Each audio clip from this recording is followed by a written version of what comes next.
राधे राधे दोस्तों। ईश्वर आप सभी की सभी मनोकामनाओं को पूर्ण करे और आप सभी को स्वस्थ और खुश रखे। चलिए कहानी शुरू करते हैं।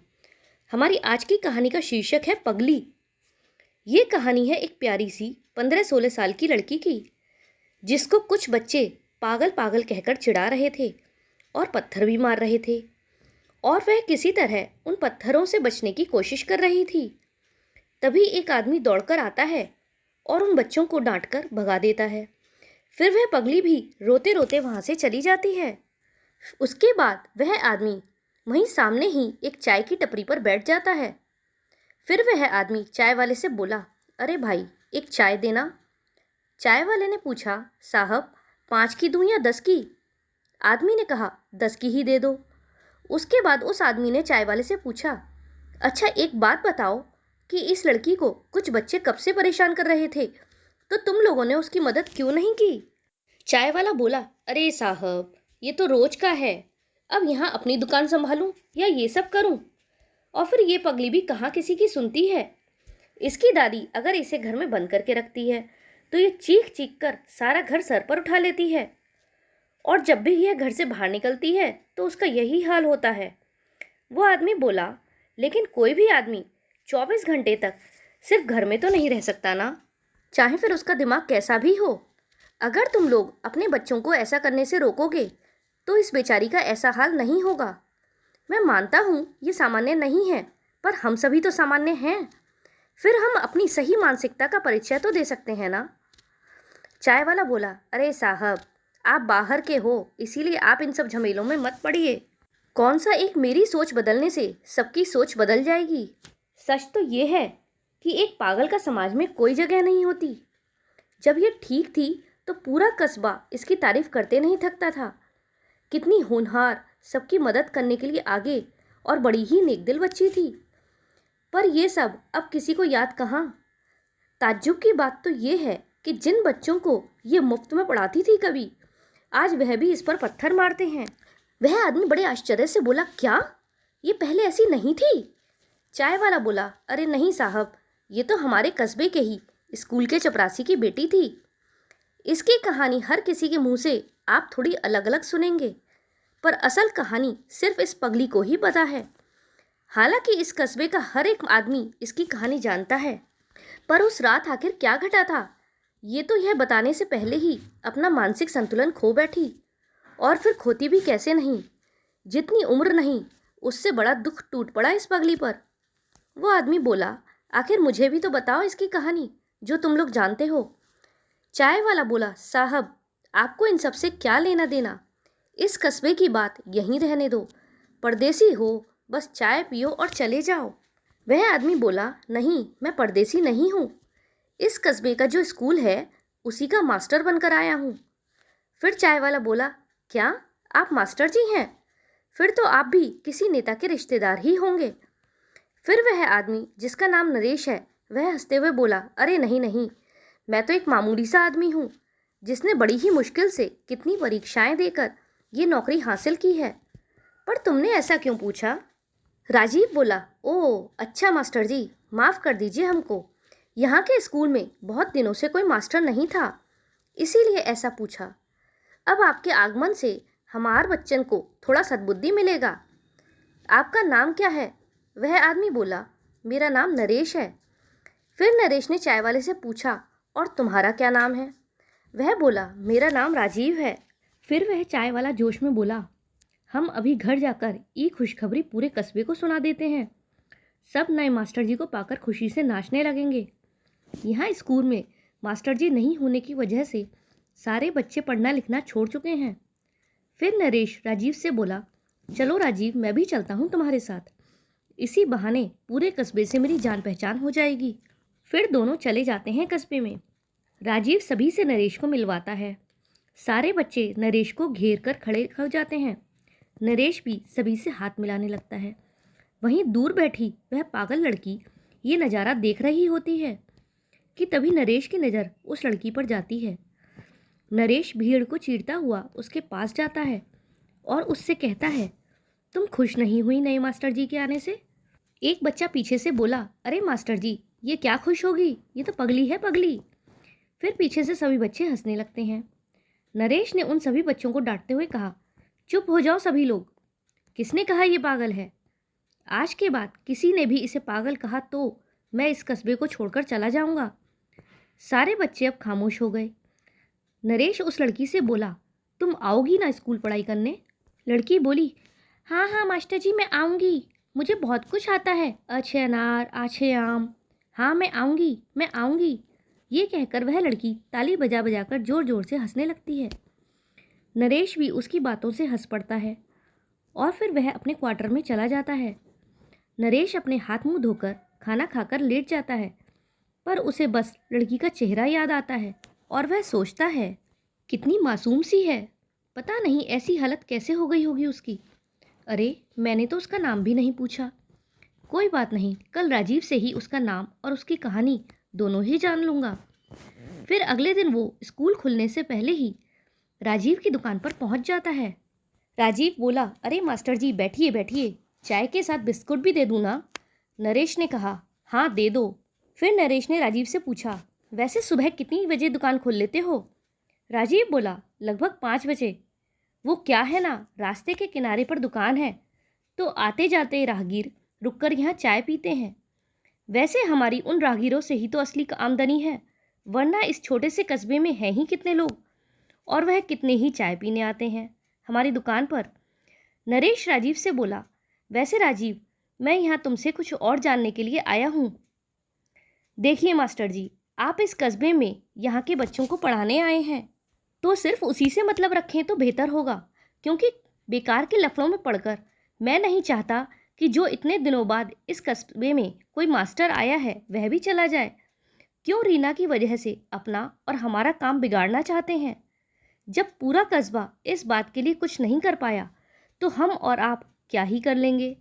नरेश बोला, राजीव मैं कुछ करने की बात तो सोच भी नहीं रहा, मैं भी अब इस कस्बे का हिस्सा हूँ, तो उस हिसाब से मुझे भी यहाँ के सभी लोगों के बारे में जानकारी तो होनी ही चाहिए ना।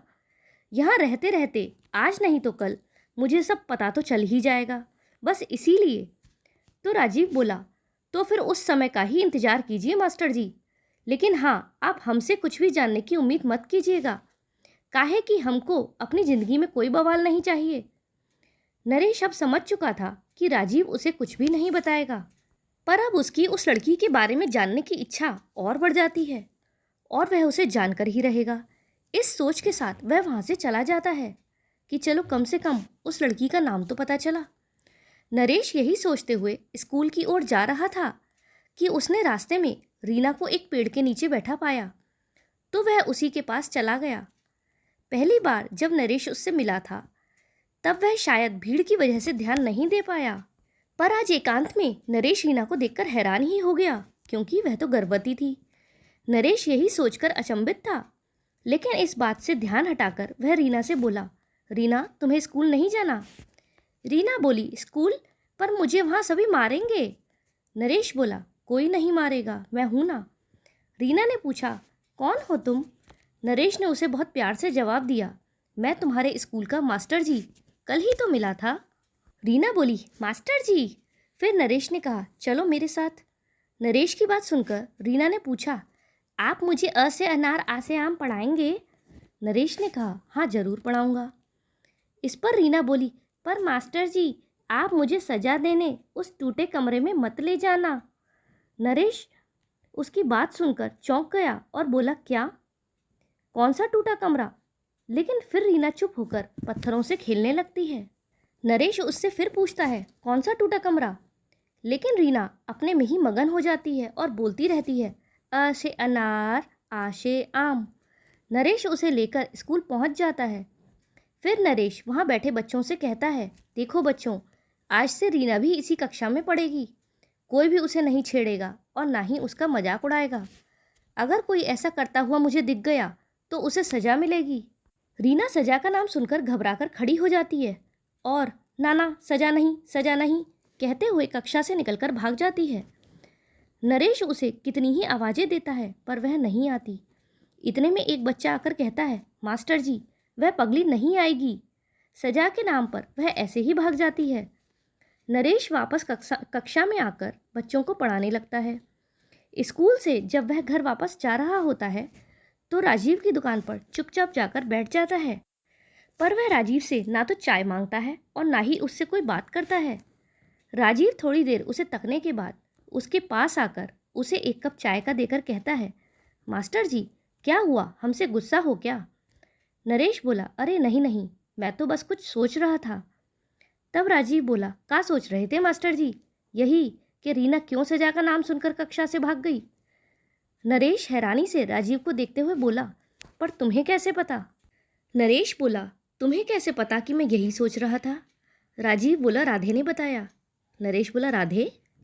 राजीव बोला, हाँ, हमारे भाई का बेटा जो आपकी कक्षा में था। पर हमको ये समझ नहीं आ रहा कि आप उस लड़की के बारे में इतना काहे सोच रहे हैं। नरेश बोला, अब तुम लोग मुझे इस कस्बे का हिस्सा समझो या ना समझो, पर मैं इसे अपने परिवार की तरह ही समझने लगा हूँ। और जब परिवार का कोई सदस्य दर्द में हो तो मन का अशांत होना तो स्वाभाविक ही है ना। राजीव बोला, देखिए मास्टर जी, आप जानना ही चाहते हैं तो हम आपको बताने को तैयार हैं, पर हमको आपसे एक ही वादा चाहिए। रीना की सारी कहानी जानने के बाद आप भी हमारी तरह चुप रहेंगे, और जो कभी आपने किसी को बताया या कोई सवाल उठे तो मेरा नाम तो उसमें बिल्कुल भी ना होगा। नरेश ने कहा, देखो राजीव, तुम्हारा नाम तो मरते दम तक मेरी जुबान पर नहीं आएगा, ये वादा है मेरा। पर रीना की पूरी कहानी जानने के बाद मेरी प्रतिक्रिया कैसी होगी, इस पर तुम अपना फैसला कैसे थोप सकते हो? वो तो जानने के बाद जो मुझे ठीक लगेगा मैं वही करूँगा। राजीव बोला, बस मास्टर जी, इसी वजह से तो मैं आपसे कुछ कहना नहीं चाहता, वरना हमारी जान के साथ साथ आपकी जान पर भी आफत आ जाएगी। नरेश बोला, ऐसी कौन सी बात है जो कि जान पर भी बन सकती है? अब और पहेली मत बुझाओ, मुझे पूरी कहानी बताओ। राजीव बोला, आप जिस स्कूल के मास्टर जी बनकर आए हैं ना, उसी स्कूल के चपरासी थे रीना के पिता। रीना की माँ तो बचपन में ही स्वर्ग सिधार गई थी। बस रीना की दादी, रीना और उसके पिता ही थे उनके परिवार में। बचपन से ही रीना बहुत होनहार थी। उसके पिता सुरेश रीना को पढ़ा लिखा कर बड़ा अफसर बनाने के सपने देखता था। क्योंकि रीना बिन माँ की बच्ची थी तो सुरेश उससे कुछ ज़्यादा ही प्यार करता था, और इसीलिए सुरेश इस कस्बे के लोगों की बातों से अलग चलता था। हमने उसे कितना समझाया कि रीना बड़ी हो गई है, उसे ब्याह दे, पर नहीं, उसे तो अपनी ही चलानी थी। नरेश बोला, उस वक्त रीना की उम्र कितनी थी और ये घटना कब की है? राजीव बोला, ये घटना लगभग 7-8 महीने पहले की है। तब रीना की उम्र 17-18 रही होगी। नरेश हैरान होकर बोला, अरे 17-18, तो तुम्हारे हिसाब से ये उम्र शादी के लिए सही है? अरे वो तो एक बच्ची है, उसके पिता ने बिल्कुल सही किया था। कम से कम पूरे कस्बे में कोई तो था अक्लमंद। राजीव बोला, क्या खाक अक्लमंद? असल में अक्लमंदी तो तब होती जब वह परिस्थिति को समझकर हमारी बात मानता, तो शायद आज वह भी जिंदा होता और रीना भी अपने ससुराल में खुशी खुशी जी रही होती। नरेश बोला, ऐसी कौन सी परिस्थिति राजीव? इससे पहले राजीव नरेश को कुछ आगे बता पाता, उसी कस्बे का एक आदमी रामू दौड़ता हाँफता हुआ राजीव के पास आता है और कहता है, राजीव भैया, अभी खबर मिली है कि वह लोग 2 रोज बाद आवत हैं। राजीव बोला, हाँ, समय तो हो गया है। रामू, वैसे सुन, राजू की बेटी तो चली गई है ना? रामू बोला, ओका तो कल ही भेज दिए रहे। राजीव बोला, फिर तो अभी कोई और बच्ची नहीं है इस गांव में, फिर डरने की कोई बात नहीं है। नरेश हैरानी से ये सारा माजरा देख रहा था और समझने की कोशिश कर रहा था कि तभी राजीव आकर उससे कहता है, मास्टर जी, इसी परिस्थिति की तो बात कर रहा था मैं। चलो इन लोगों के आने से पहले ही आपको पूरी कहानी बता दूंगा, पर अभी आप जाओ, मुझे कुछ ज़रूरी काम है। उस दिन तो राजीव नरेश को पूरी कहानी नहीं बता पाता, और इधर नरेश थोड़ी कहानी जानकर पूरी दास्तान जानने को बेकरार था। नरेश इसीलिए अगले दिन सुबह सुबह फिर राजीव की दुकान पर पहुंच जाता है। नरेश को इतनी सुबह सुबह आया देखकर राजीव पूछने लगा, क्यों मास्टर जी, रात भर सोए नहीं क्या? नरेश ने कहा, ऐसा ही समझ लो। नरेश की बात सुनकर राजीव बोला, मास्टर जी, ये कस्बा बहुत छोटा सा है। शहर की भीड़ भाड़ से दूर यहाँ ना तो कोई कानून व्यवस्था चलती है और ना ही यहाँ के लोगों को कोई पूछता है। बस सब अपनी दुनिया में मस्त हैं। ऐसे में कुछ बड़े लोग, नेता, इस कस्बे को और उसके लोगों को अपनी जागीर समझते हैं हम गरीब इनके खिलाफ ना तो आवाज़ उठा सकते हैं और ना ही कोई कदम, तो इसीलिए हमने बीच का रास्ता अपना लिया। लगभग 1 साल पहले स्कूल में आपकी तरह ही एक मास्टर जी आया था और वह किसी नेता का साला था। पहले पहले तो हमने सोचा कि चलो अब हमारे बच्चों का भी भविष्य अच्छा होगा, वह भी पढ़ लिख लेंगे तो एक अच्छा जीवन जिएंगे। पर वह मास्टर जी बड़ा ही हवसी और अय्याशी था, ऊपर से नेता का साला। सुना था कि शहर में उसकी इन्हीं हरकतों से परेशान उसके जीजा ने उसे इस कस्बे में स्कूल का मास्टर बनाकर भेज दिया था। वह बच्चों को किताबी ज्ञान के अलावा और भी अश्लील ज्ञान देने लगा था। छोटी छोटी लड़कियों को सजा के बहाने बाथरूम में ले जाकर उनके साथ गंदी हरकतें करता था। रीना पर तो उसकी खास नज़र थी। पता नहीं आपने गौर किया या नहीं कि कल आपकी कक्षा में एक भी लड़की नहीं थी, क्योंकि उस समय लड़कियों के साथ जो भी घटनाएं घटी थीं, उसके बाद से इस कस्बे की सारी लड़कियों का स्कूल छुड़वा दिया गया है। खैर, आगे बताता हूँ। रीना अपने मास्टर जी का वह गंदे तरीके से छूना, बाथरूम में ले जाकर गंदी हरकतें करना, ये सारी बातें अपने पिता सुरेश को बता देती है। इस पर सुरेश स्कूल में आकर उस मास्टर को काफ़ी भला बुरा कहता है। वह मास्टर जिसका नाम अजय था, वह सुरेश की इस बात पर भड़क जाता है, लेकिन वह तब तो कुछ नहीं कहता। पर अगले दिन एक बड़ी गाड़ी उसके घर के बाहर आकर रुकती है। फिर कुछ लोग घर के अंदर घुसकर दरवाज़ा बंद कर लेते हैं, जबकि बाहर कुछ लोग खड़े होकर पहरा देने लगते हैं। अंदर क्या चल रहा था किसी को कुछ भी समझ नहीं आ रहा था। नरेश ने पूछा, पर गांव के लोग, वे लोग सभी एक साथ अंदर क्यों नहीं गए? मैंने तो सुना था कि गांव में सभी लोग भले ही अलग अलग छत के नीचे रहते हैं, पर परिवार की तरह हर मुसीबत में साथ रहते हैं। तो फिर जब एक परिवार के घर में यूं ही अचानक कोई बाहरी आदमी घुस गया, तो किसी ने भी उसमें हस्तक्षेप क्यों नहीं किया? राजीव बोला, अरे हस्तक्षेप तो तब करता ना जब किसी को अंदर जाने दिया जाता, या फिर अंदर क्या चल रहा है उसका पता ही चलता। हम सब सुरेश के घर के बाहर दर्शक बनकर खड़े थे कि तभी अंदर से अजय और उसका जीजा बाहर आता है। अजय का जीजा बाहर आकर सभी के सामने हाथ जोड़कर कहना शुरू करता है, मैं राजवीर इस कस्बे की भलाई का सोचकर यहाँ एक मास्टर भेजा ताकि यहाँ के बच्चों को भी शिक्षा मिले। कुछ ही दिनों में मैं यहाँ एक अस्पताल भी बनवा रहा हूँ और आगे ऐसी कई चीज़ें इस कस्बे को उपलब्ध कराऊंगा, जिससे इस कस्बे के लोगों को अपने छोटे छोटे कामों के लिए बाहर न जाना पड़े। मैं धीरे धीरे इस कस्बे को इतना चमका दूंगा कि आज जिस कस्बे को कोई नहीं जानता, उसका नाम हर किसी की जुबान पर होगा। बस मैं तो यही चाहता हूँ, जिस तरह मैं इस कस्बे की खुशियों के बारे में सोच रहा हूँ, आप लोग भी मुझे निराश ना करें। मेरा साला अजय आप लोगों की सेवा के लिए ही यहाँ भेजा गया है, तो उसकी सेवा करना भी आप लोगों का फर्ज है, फिर वह सेवा कैसा भी हो। क्यों सुरेश, समझे ना?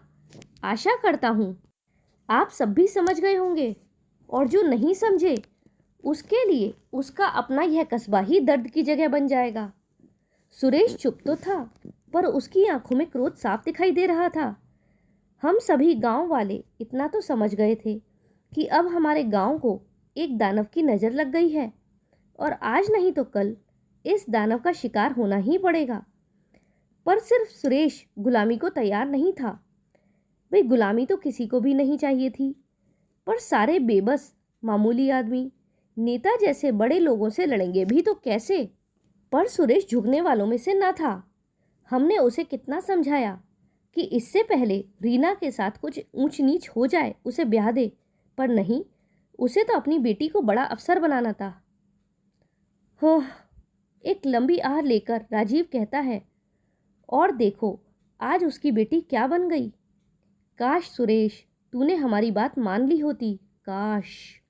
राजीव बोला, जानते हैं मास्टर जी, सुरेश ने रीना का स्कूल जाना तो छुड़वा दिया, पर इस मकसद से नहीं कि वह अपनी बेटी को ब्याहना चाहता था, बल्कि इस कस्बे के बाहर के स्कूल में उसने रीना का दाखिला करा दिया था। बड़ा ही अजीब इंसान था, डर तो जैसे उससे कोसों दूर था। वह नहीं जानता था कि ऐसा करके उसने बहुत बड़ी मुसीबत को न्योता दे डाला। पूरे कस्बे में कोई भी लड़की अब स्कूल नहीं जाती थी, पर रीना रोज स्कूल जाती थी, लेकिन कस्बे के बाहर। और यह बात जब अजय को पता चली तो फिर एक दिन रीना स्कूल से घर लौटी ही नहीं। सुरेश बदहवास होकर रीना को ढूंढने लगा। काफी ढूंढने के बाद भी जब रीना नहीं मिली, तब सुरेश पुलिस में शिकायत करवाने की सोचने लगा। उसी शाम रीना रोते रोते अपने घर पहुंच गई और उसके साथ में अजय मास्टर भी था। फिर वह मास्टर हंसते हुए सुरेश से बोला, क्यों भाई सुरेश, कोई अपनी जवान बेटी को अकेले छोड़ता है क्या? अरे वो तो अच्छा हुआ मुझे मिल गई, किसी और की नज़र पड़ी होती तो पता नहीं क्या हो जाता। सुरेश गुस्से में बोला, मुझे सब पता है, इसे किसी और से नहीं तुझसे ही खतरा है। पर मेरी एक बात ध्यान से सुन ले, और चाहे तो अपने जीजा को भी कह देना। डरता होगा पूरा गांव तुझसे और तेरे जीजा से, पर मैं नहीं डरता। और जो आज के बाद मेरी बेटी की तरफ आंख उठाकर भी देखा तो मुझसे बुरा और कोई नहीं होगा। कानून मैं भी जानता हूँ। ये मत समझना कि गांव का हूँ तो डरकर तुम लोगों का गुलाम बन जाऊंगा। अजय बोला, ज़्यादा फड़फड़ाना, वो भी इस उम्र में, सही नहीं है सुरेश। तू एक मामूली सा चपरासी है, तुझे क्या लगता है तू हमसे लड़ पाएगा? अरे तेरे पूरे खानदान को रातों रात गायब करवा दूंगा और किसी को कानों कान खबर तक नहीं होगी। इसीलिए अपनी हद में रह। अपनी बेटी को चुपचाप मेरे स्कूल में भेज देना कल से, वरना तेरी बेटी ना तो फिर कभी पढ़ने लायक ही रहेगी और ना ही ब्याहने के लायक, समझा? बड़ा आया हमें डराने वाला। ऐसा कहकर अजय चला गया। सुरेश अजय से डरा तो नहीं था, पर आज जो हालत रीना की थी उससे वह डर गया था। पर वह चुपचाप उन लोगों की बातों को मानने वालों में से भी नहीं था। उसने पूरे कस्बे को एक साथ आकर इनके खिलाफ अभियान चलाने का प्रस्ताव रखा, ताकि हम सब मिलकर इन बाहरी भेड़ियों को इस कस्बे से बाहर फेंक सकें। नरेश बोला, अरे वाह, वो तो बिल्कुल सही कह रहा था। तुम सबको साथ मिलकर उनके खिलाफ लड़ाई लड़नी चाहिए थी। राजीव बोला, अरे कौन सा अभियान मास्टर जी, सबके घर में बहू बेटियां हैं तो कौन इतना साहस दिखा पाता? और वो लोग कोई आम आदमी तो थे नहीं जो हम उनके खिलाफ जाते और वो चुपचाप यहाँ से चले जाते। नरेश ने कहा, बस यही गलती कर देते हैं सभी। क्यों खुद को कमज़ोर समझना? वो आम नहीं है, क्योंकि उन्हें शक्तिशाली भी तो हम ही बनाते हैं। पर एकता में बड़ी ताकत होती है जो बड़े बड़ों को धूल चटा सकती है। पता नहीं इतनी कायरता के साथ लोग कैसे जी लेते हैं। जीना है तो सुरेश की तरह जियो, निडर और बेबाक। राजीव बोला, हाँ, और उस निडरता का क्या परिणाम निकला? क्रूरता के साथ हत्या कर दी गई उसकी। यहाँ तक कि उसकी लाश का अंतिम संस्कार भी नहीं हो पाया। और इधर बेटी भी पागल बनी घूम रही है। तो क्या हम पूरा कस्बा इसी तरह मरमरा जाते? नरेश ने कहा, मरे हुए तो तुम लोग अब भी हो। अब भी उन लोगों के दहशत में मर मर कर ही तो जी रहे हो। सुरेश और रीना के साथ जो भी हुआ वह ना हुआ होता अगर तुम पूरे कस्बे वाले एक साथ होते। खैर छोड़ो, आगे की कहानी बताओ राजीव। राजीव बोला, मास्टर जी, आप इतनी कहानी सुनकर ही हम सभी को दोषी ठहरा रहे हैं, पर आप हमारी हालत नहीं समझ सकते। इंसान जब तक खुद उस दर्द से नहीं गुजरता उसे कुछ समझ में नहीं आता। और बड़े बड़े बोल बोलना बहुत सहज होता है। नरेश ने कहा, बड़े बड़े बोल नहीं है यह। मैं बिल्कुल सुरेश के जैसा ही हूँ। अन्याय मुझसे भी बर्दाश्त नहीं होता। राजीव बोला, अब तो आप भी इसी कस्बे का हिस्सा हैं, तो उन लोगों से आपकी मुलाकात भी जरूर होगी। जब आप उन लोगों को देखिएगा आपको भी उनकी शक्ति का पता चल जाएगा। खबर मिली है आने ही वाले हैं कल। नरेश ने कहा, आने दो, मैं भी देखता हूँ कौन है यह लोग और मेरा क्या बिगाड़ते हैं। अगली सुबह स्कूल जाने से पहले नरेश राजीव की दुकान पर आता है। राजीव बोला, मास्टर जी, आज आने वाले हैं अजय और उसके जीजा। नरेश ने कहा, राजीव, कल तुमसे एक बात पूछना भूल ही गया था। ये जो अजय है यह यहाँ से गया ही क्यों था और आ ही क्यों रहा है? मतलब जिस तरह का आदमी वह था, इतनी आसानी से यहाँ से चला कैसे गया? ये बात कुछ समझ में नहीं आई। राजीव बोला, किसने कहा आपसे कि अजय यहाँ से चला गया?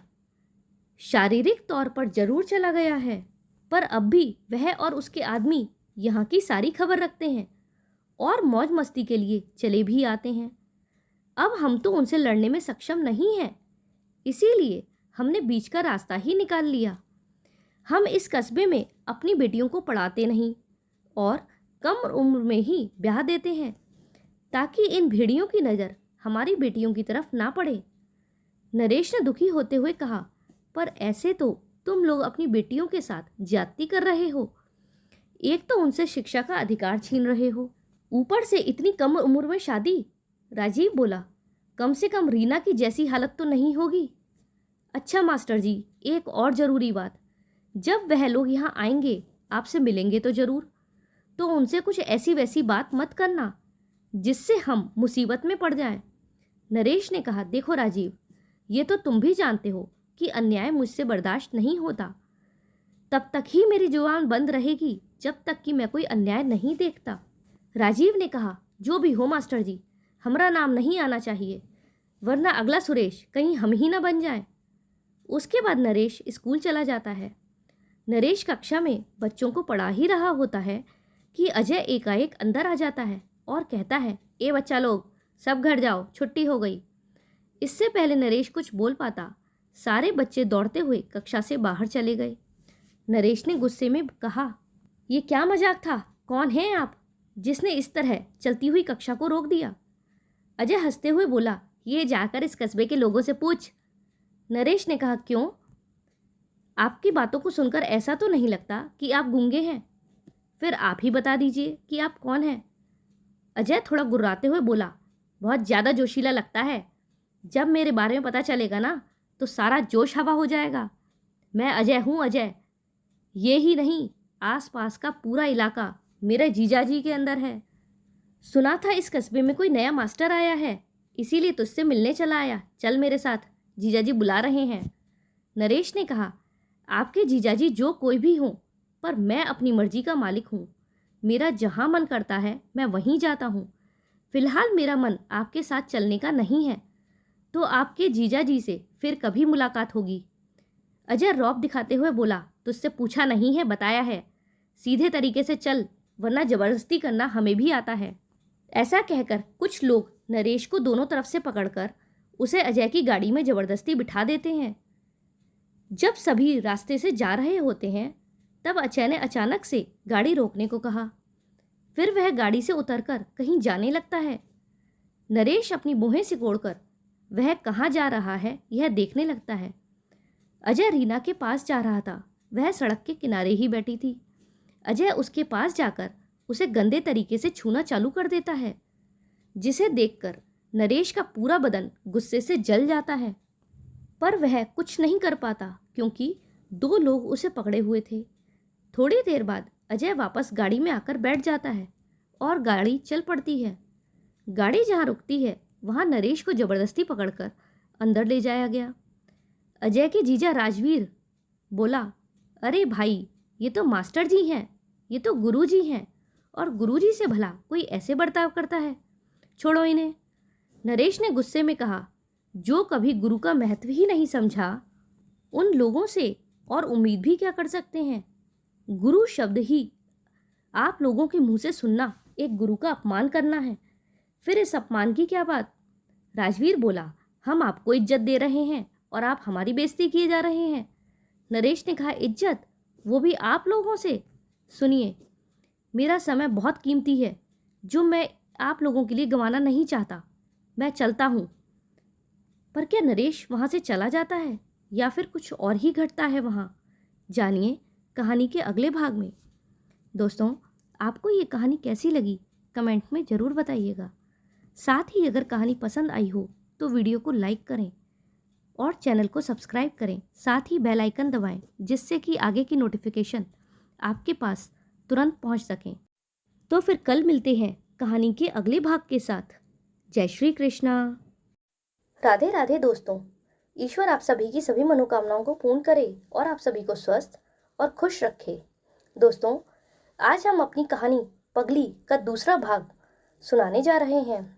पिछले भाग में आपने पढ़ा कि नरेश को जबरदस्ती अजय उसके जीजा जी के पास ले जाता है और नरेश की उसके जीजा के साथ बहस चल रही थी। दोस्तों, अगर आप कहानी का पहला भाग सुनना चाहते हैं तो आप चैनल को सब्सक्राइब करें और चैनल पर जाकर इस कहानी का पहला भाग सुन लें। चलिए कहानी शुरू करते हैं। नरेश इन लोगों से बात करना नहीं चाह रहा था, इसीलिए अब वह वहां से जाने लगा कि तभी अजय के जीजा राजवीर ने उसे रोककर कहा, अरे मास्टर जी, काहे इतनी जल्दी में हो? हमारी एक बात तो सुन लो, फिर चले जाना। सुना है इस कस्बे में बच्चों को पढ़ाने आए हो, इसीलिए बस उसी पर ध्यान दो। ज्यादा यहाँ के लोगों के बारे में जानने की जरूरत नहीं और ना ही यहाँ के लोगों से घुलने मिलने की जरूरत है। बस अपना काम करो और सीधा घर। और अगर तुम्हें बोरियत महसूस हो तो मौज मस्ती का इंतजाम हम कर देंगे। आखिर जवान हो, किसका मन नहीं करता? नरेश गुस्से में बोला, मन तो मेरा अभी भी बहुत कुछ करने का कर रहा है, पर जरूरी नहीं हर काम उसी वक्त किया जाए जब मन कर रहा हो। और रही बात मेरा यहाँ के लोगों से मिलना, तो वह मैं पहले ही कह चुका था कि मैं अपनी मर्जी का मालिक हूँ। मेरा जो मन करेगा मैं करूँगा और आगे से मुझे यहाँ जबरदस्ती लाने का कभी सोचिएगा भी मत। चलता हूँ। ये कहकर नरेश वहां से निकल गया।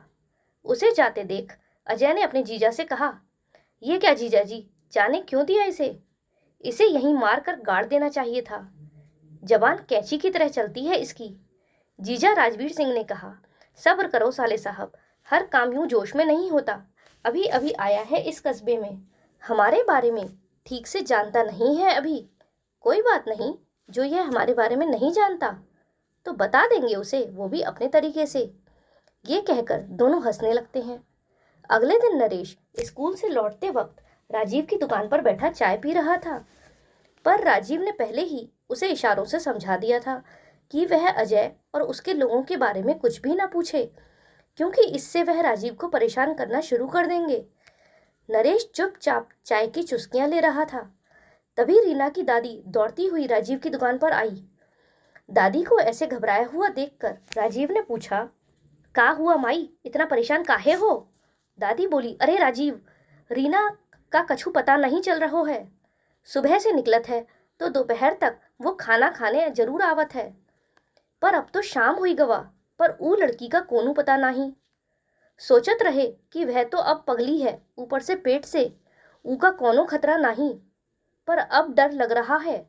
दादी की बात सुनकर नरेश भी एकदम घबरा गया और बोला, क्या रीना नहीं मिल रही है? दादी चलिए, हमें थाना जाना होगा। दादी बोली, नहीं नहीं, थाना वाना का चक्कर में ई बुढ़िया को मत घसीट। किस्मत तो ई लड़की का खराब है, पैदा होत अपनी माई को निगल लियो, फिर पिता को, और अब हमका खाई के ई लड़की को चैन मिली। नरेश बोला, ऐसा क्यों कह रही हो दादी? बेचारी पर तो पहले से न जाने कितनी आफत गिर पड़ी है, ऊपर से दिमागी हालत भी ठीक नहीं। मुझे तो तरस आता है बेचारी पर।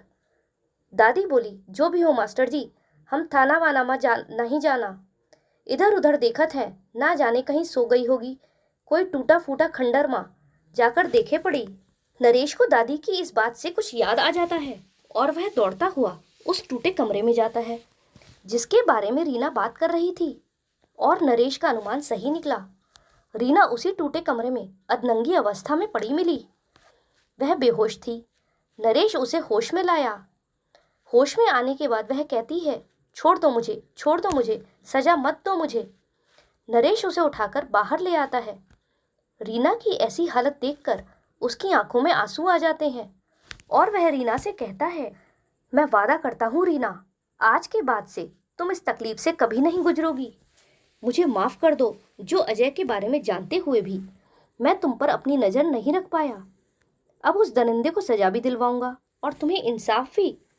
उसके बाद नरेश रीना को उसके घर छोड़ आता है और उसकी दादी को कहता है, दादी, कुछ भी हो जाए इसे घर से बाहर मत निकलने देना, कम से कम कुछ दिनों तक।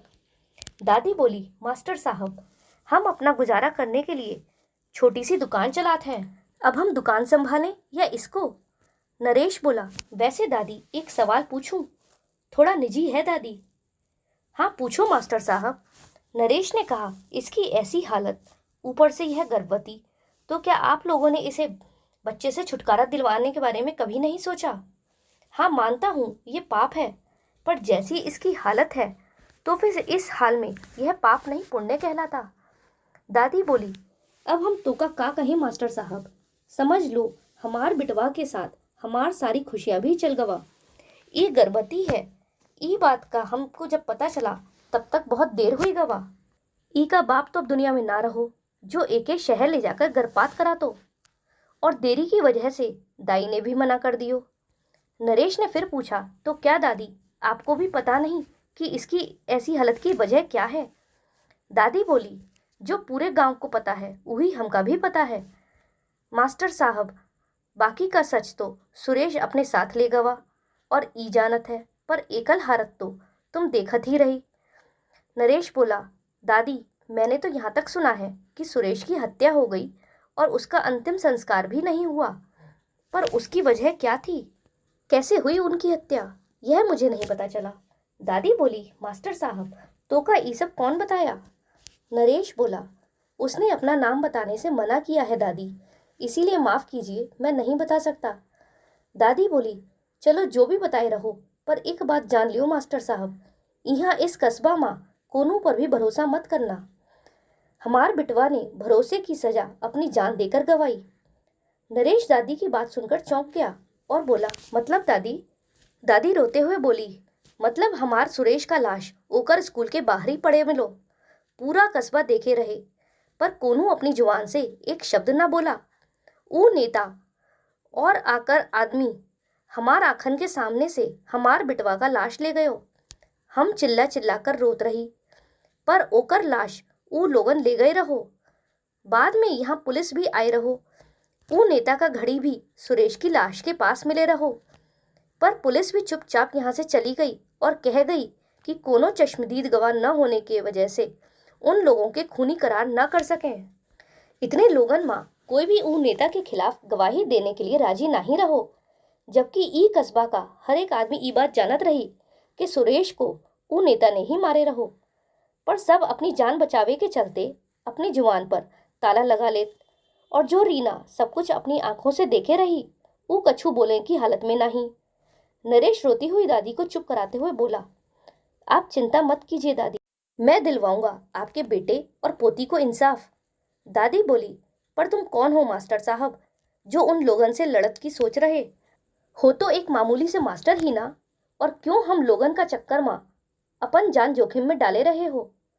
हम तो अपन परिस्थिति से समझौता करना सीख गए हो, पर एक बात की चिंता है कि हमारी तो उम्र चली गई और कितने ही दिन जिए अब। तब ये पगली का हुई, हमार रहते ही सुरक्षित नहीं, तो हमार ना रहते से तो भगवान ही इसका मालिक है, ऊपर से पेट से भी है। हे भगवान, हम ऐसा कौन सन पाप किए रहे जो ये सजा हमका दिए रहे? नरेश बोला, दादी आप ठीक कह रही हैं, मैं हूं तो एक मामूली मास्टर ही, पर मैं कायर नहीं हूँ। मुझसे अन्याय बर्दाश्त नहीं होता और इसीलिए मैं इंसाफ के लिए आवाज उठाऊंगा। दादी, अगर आप रजामंद हो तो मैं रीना से शादी करना चाहता हूँ, इससे उन दरिंदों की नजरों से भी वह बची रहेगी और आपकी चिंता भी खत्म हो जाएगी। दादी बोली, का तुम करबो इससे ब्याह? तुम होश में तो हो? ई जानकर भी कि ई पागल है, ऊपर से पेट से तुम शादी करन की बात करत रहो। नरेश ने कहा, हाँ दादी मैं पूरे होश में हूँ, और मेरा यह कदम रीना को इंसाफ दिलाने में मेरा पहला कदम होगा। दादी रोते हुए बोली, हमका तो विश्वास ही नहीं हो रहो कि तुम इंसान हो। काहे कि जब ई कस्बा का कोनो हम लोगन का साथ नहीं दिया, फिर तुम एक परदेसी फरिश्ते की तरह हमार जिंदगी में आ गए हो। फिर दादी हाथ जोड़कर नरेश के आगे रोने लगी, तो नरेश बोला, दादी आप ऐसा मत कीजिए, बस मुझे अपना आशीर्वाद दे दीजिए, इसके बाद दोनों मंदिर में शादी कर लेते हैं। दोनों की शादी की बात कस्बे में आग की तरह फैल जाती है। इधर रीना नरेश के साथ उसके क्वार्टर में आ जाती है। नरेश ने रीना से कहा, अब से हम दोनों एक साथ यहीं रहेंगे। रीना ने पूछा, क्यों? मैं तो दादी के पास रहूंगी, आप गंदे हो, सजा देते हो। नरेश बोला, नहीं, मैं तुम्हें कभी भी सजा नहीं दूंगा। हम यहाँ पूरा दिन खेलेंगे, मस्ती करेंगे और ढेर सारी बातें भी करेंगे। तब रीना ताली बजाते हुए बोली, सच में आप मुझे सजा नहीं देंगे और मेरे साथ खेलेंगे भी? नरेश भी उसके साथ हाँ में हाँ मिलाकर ताली बजाने लगता है। नरेश रीना से ये सब बातें कर ही रहा होता है इतने में उसके दरवाजे पर दस्तक होती है। नरेश जाकर दरवाजा खोलता है तो राजीव को वहां गुस्से में खड़ा हुआ पाता है। राजीव को देखकर नरेश उसे अंदर बुलाता है और कहता है, अरे राजीव, आओ अंदर आओ। राजीव गुस्से में बोला, तो मास्टर जी, इसीलिए रीना की इतनी पूछताछ कर रहे थे? नरेश ने पूछा, क्या मतलब? राजीव बोला, मतलब यहाँ गांव में अकेले रहते हो, जवान हो, मन बहलाने के लिए कोई तो चाहिए जिसके साथ झूठ का रिश्ता बनाकर अपना काम निकाल सको, ताकि जब यहाँ से जाओ तो कोई बंधन ना हो। और रीना से बेहतर कौन हो सकता है भला? पागल है, उसके साथ कुछ भी करो, कहाँ वह किसी को कुछ बताएगी। इसीलिए यह शादी का ढोंग रचाया ना। राजीव की बात सुनकर नरेश बोला, अरे वाह, आज तो तुम्हारी जवान से फूल बरस रहे हैं। तो फिर यह बरसात आज तक अजय और उसके जीजा के सामने क्यों नहीं हुई? कल भी रीना के साथ वह दरिंदा दुष्कर्म कर गया और न जाने कितनी ही बार किया होगा, और तुम जानते हुए भी कुछ न कर पाए। और जब मैं रीना के भले के लिए कुछ सोच रहा हूँ तो यहाँ मुझसे लड़ने चले आए। वाह राजीव, वाह। राजीव ताव दिखाते हुए बोला, देखिए मास्टर जी, आप यहाँ मास्टर बनकर आए हैं, वही बनकर रहिए। दामाद बनने की कोशिश भी मत करो, क्योंकि वह तो मैं आपको बनने नहीं दूंगा। नरेश ने कहा, वो तो मैं बन चुका, और अब रीना मेरी पत्नी है, उसकी जिम्मेदारी अब मेरी है और मैं उसे इंसाफ दिलवाऊंगा। तुम लोगों को जो करना था तुम कर चुके, अब मुझे जो करना है वो मैं करूंगा। तुम्हें मेरा साथ देना है तो दो, वरना चले जाओ। राजीव फिर ऐंठते हुए बोला, पानी में रहकर मगर से बैर नहीं करना चाहिए मास्टर जी। आपके इस फैसले की वजह से आप बहुत पछताओगे। हम तो अभी जा रहा हूँ, पर याद रखना, बहुत जल्दी ही आपको हमारी ज़रूरत पड़ेगी। फिर राजीव वहाँ से चला जाता है और नरेश खड़ा खड़ा यही सोचता है कि रीना से मेरी शादी को लेकर ये इतना चिढ़ क्यों गया। आखिर बात क्या है, मुझे पता करना ही पड़ेगा, मुझे इस पर नज़र रखनी पड़ेगी। फिर नरेश राजीव पर नज़र रखने लगा। एक रोज राजीव अपनी दुकान पर किसी को बिठाकर छुपते छुपाते कहीं जाने लगता है, तो नरेश भी उसके पीछे हो लिया। कुछ दूर जाने के बाद एक सुनसान रास्ते पर उसे एक आदमी ने कुछ पैसे दिए, जिसे लेकर राजीव अपनी जेब में भर लेता है और वापस अपनी दुकान की ओर लौटने लगता है। नरेश इस मंजर को देख कुछ समझ नहीं पाया। आखिर कौन था वो आदमी जिसने राजीव को पैसे दिए और क्यों दिए वह पैसे राजीव को? नरेश यही सोचता सोचता अपने घर पहुंचा। घर पहुंचते ही रीना उसे एक गिलास पानी लाकर देती है, तो नरेश खुश होकर कहता है, अरे वाह, तुम्हें कैसे पता चला कि मुझे प्यास लगी है? रीना बोली, काका ने बताया। नरेश हैरान होकर बोला, काका ने? तब रीना पीछे की ओर इशारा करती है। नरेश जैसे ही पीछे मुड़ता है, राजीव को देखकर चौंक जाता है। फिर वह राजीव से पूछता है, तुम यहाँ क्या कर रहे हो? और रीना, मैंने तुम्हें मना किया था ना कि मेरे और अपनी दादी के अलावा दरवाजा किसी और के लिए मत खोलना। तो राजीव हंसते हुए कहता है, अरे मास्टर जी, उस पर क्यों गुस्सा हो रहे हो? मैं उसका राजीव काका हूँ, मुझ पर उसको आपसे भी ज्यादा भरोसा है, तो कैसे नहीं खोलती। नरेश फिर बोला, तुम तो गुस्से में चले गए थे ना, फिर क्यों आए हो वापस? राजीव बोला, वो क्या है ना, उस दिन वह गुस्से में मैं कुछ ज्यादा ही बोल गया था आपसे, इसीलिए माफी मांगने चला आया। पर यहाँ आकर पता चला कि आप तो घर पर हैं ही नहीं, तो सोचा थोड़ा इंतजार ही कर लेता हूँ। वैसे आज तो स्कूल की छुट्टी है। फिर आप कहाँ गए थे? नरेश बोला, अब मैं क्या तुम्हें कहीं भी तुम बताकर जाऊंगा? राजीव बोला, अरे नहीं नहीं, हमारा मतलब है, अगर आप हमारा पीछा करने की जगह सीधे सीधे हमसे पूछ लेते तो बेकार में इतनी मेहनत नहीं करनी पड़ती आपको। नरेश हैरानी से राजीव की ओर देखने लगा। फिर वह सोचता है, पता नहीं पहले वाला राजीव असली था या फिर ये वाला। राजीव नरेश के मन की बात को समझकर कहता है, आपने हमको पहचाना या नहीं ये तो नहीं बता सकते, पर हम आपको अच्छे से पहचान गए। नरेश बोला, तुम मुझे गलत समझ रहे हो राजीव, मैं तो बस। राजीव बोला, बस बस, मैं यहाँ आपकी कोई सफाई सुनने नहीं आया, मैं तो बस यहाँ यह कहने आया था कि अब आपका और हमरा कोई संपर्क नहीं होगा। आप हमरे लिए अनजान हो, इसीलिए हमसे और कुछ जानने की उम्मीद मत करना। यह कहकर राजीव जाने लगता है और जाते जाते वह नरेश से कहता है, रीना से शादी करना आपकी सबसे बड़ी भूल साबित होगी और यह बात आपको बहुत जल्दी पता चलने वाली है। अगले दिन नरेश जब स्कूल जाता है, वह यह देखकर हैरान हो जाता है कि कक्षा में एक भी बच्चा नहीं आया। वह समझने की कोशिश कर रहा था कि इन सब की वजह क्या हो सकती है। कहीं कल जो राजीव कह रहा था, यह उसी की शुरुआत तो नहीं। यह सब सोचते हुए नरेश स्कूल के बरामदे में बैठ जाता है। काफी देर तक इंतजार करने के बाद भी जब कोई बच्चा वहां नहीं आता, तो वह वहां से निकल जाता है और राजीव की दुकान पर पहुंच जाता है। हालांकि उसे अच्छे से पता था कि राजीव उसकी किसी भी बात का कोई जवाब नहीं देगा, पर वह जो देखता है राजीव की दुकान पर, उसकी उम्मीद उसे नहीं थी। वह देखता है कि राजीव की दुकान पर अजय अपने कुछ आदमियों के साथ पहले से बैठा चाय पी रहा है। नरेश को देखकर अजय कहता है, आओ आओ दोस्त आओ। अरे राजीव, इसे भी चाय दो। राजीव चिढ़कर बोला, चाय नहीं है, खत्म हो गई। अजय बोला, अरे राजीव, ऐसे कैसे खत्म हो गई? दुकान में भी चाय खत्म होती है क्या भला? राजीव का ऐसा रूखा व्यवहार देखकर नरेश को समझने में देर नहीं लगी कि ये सब अजय का ही प्रभाव है। इसीलिए वह वहां और देर नहीं रुका और सीधा रीना की दादी के पास चला गया।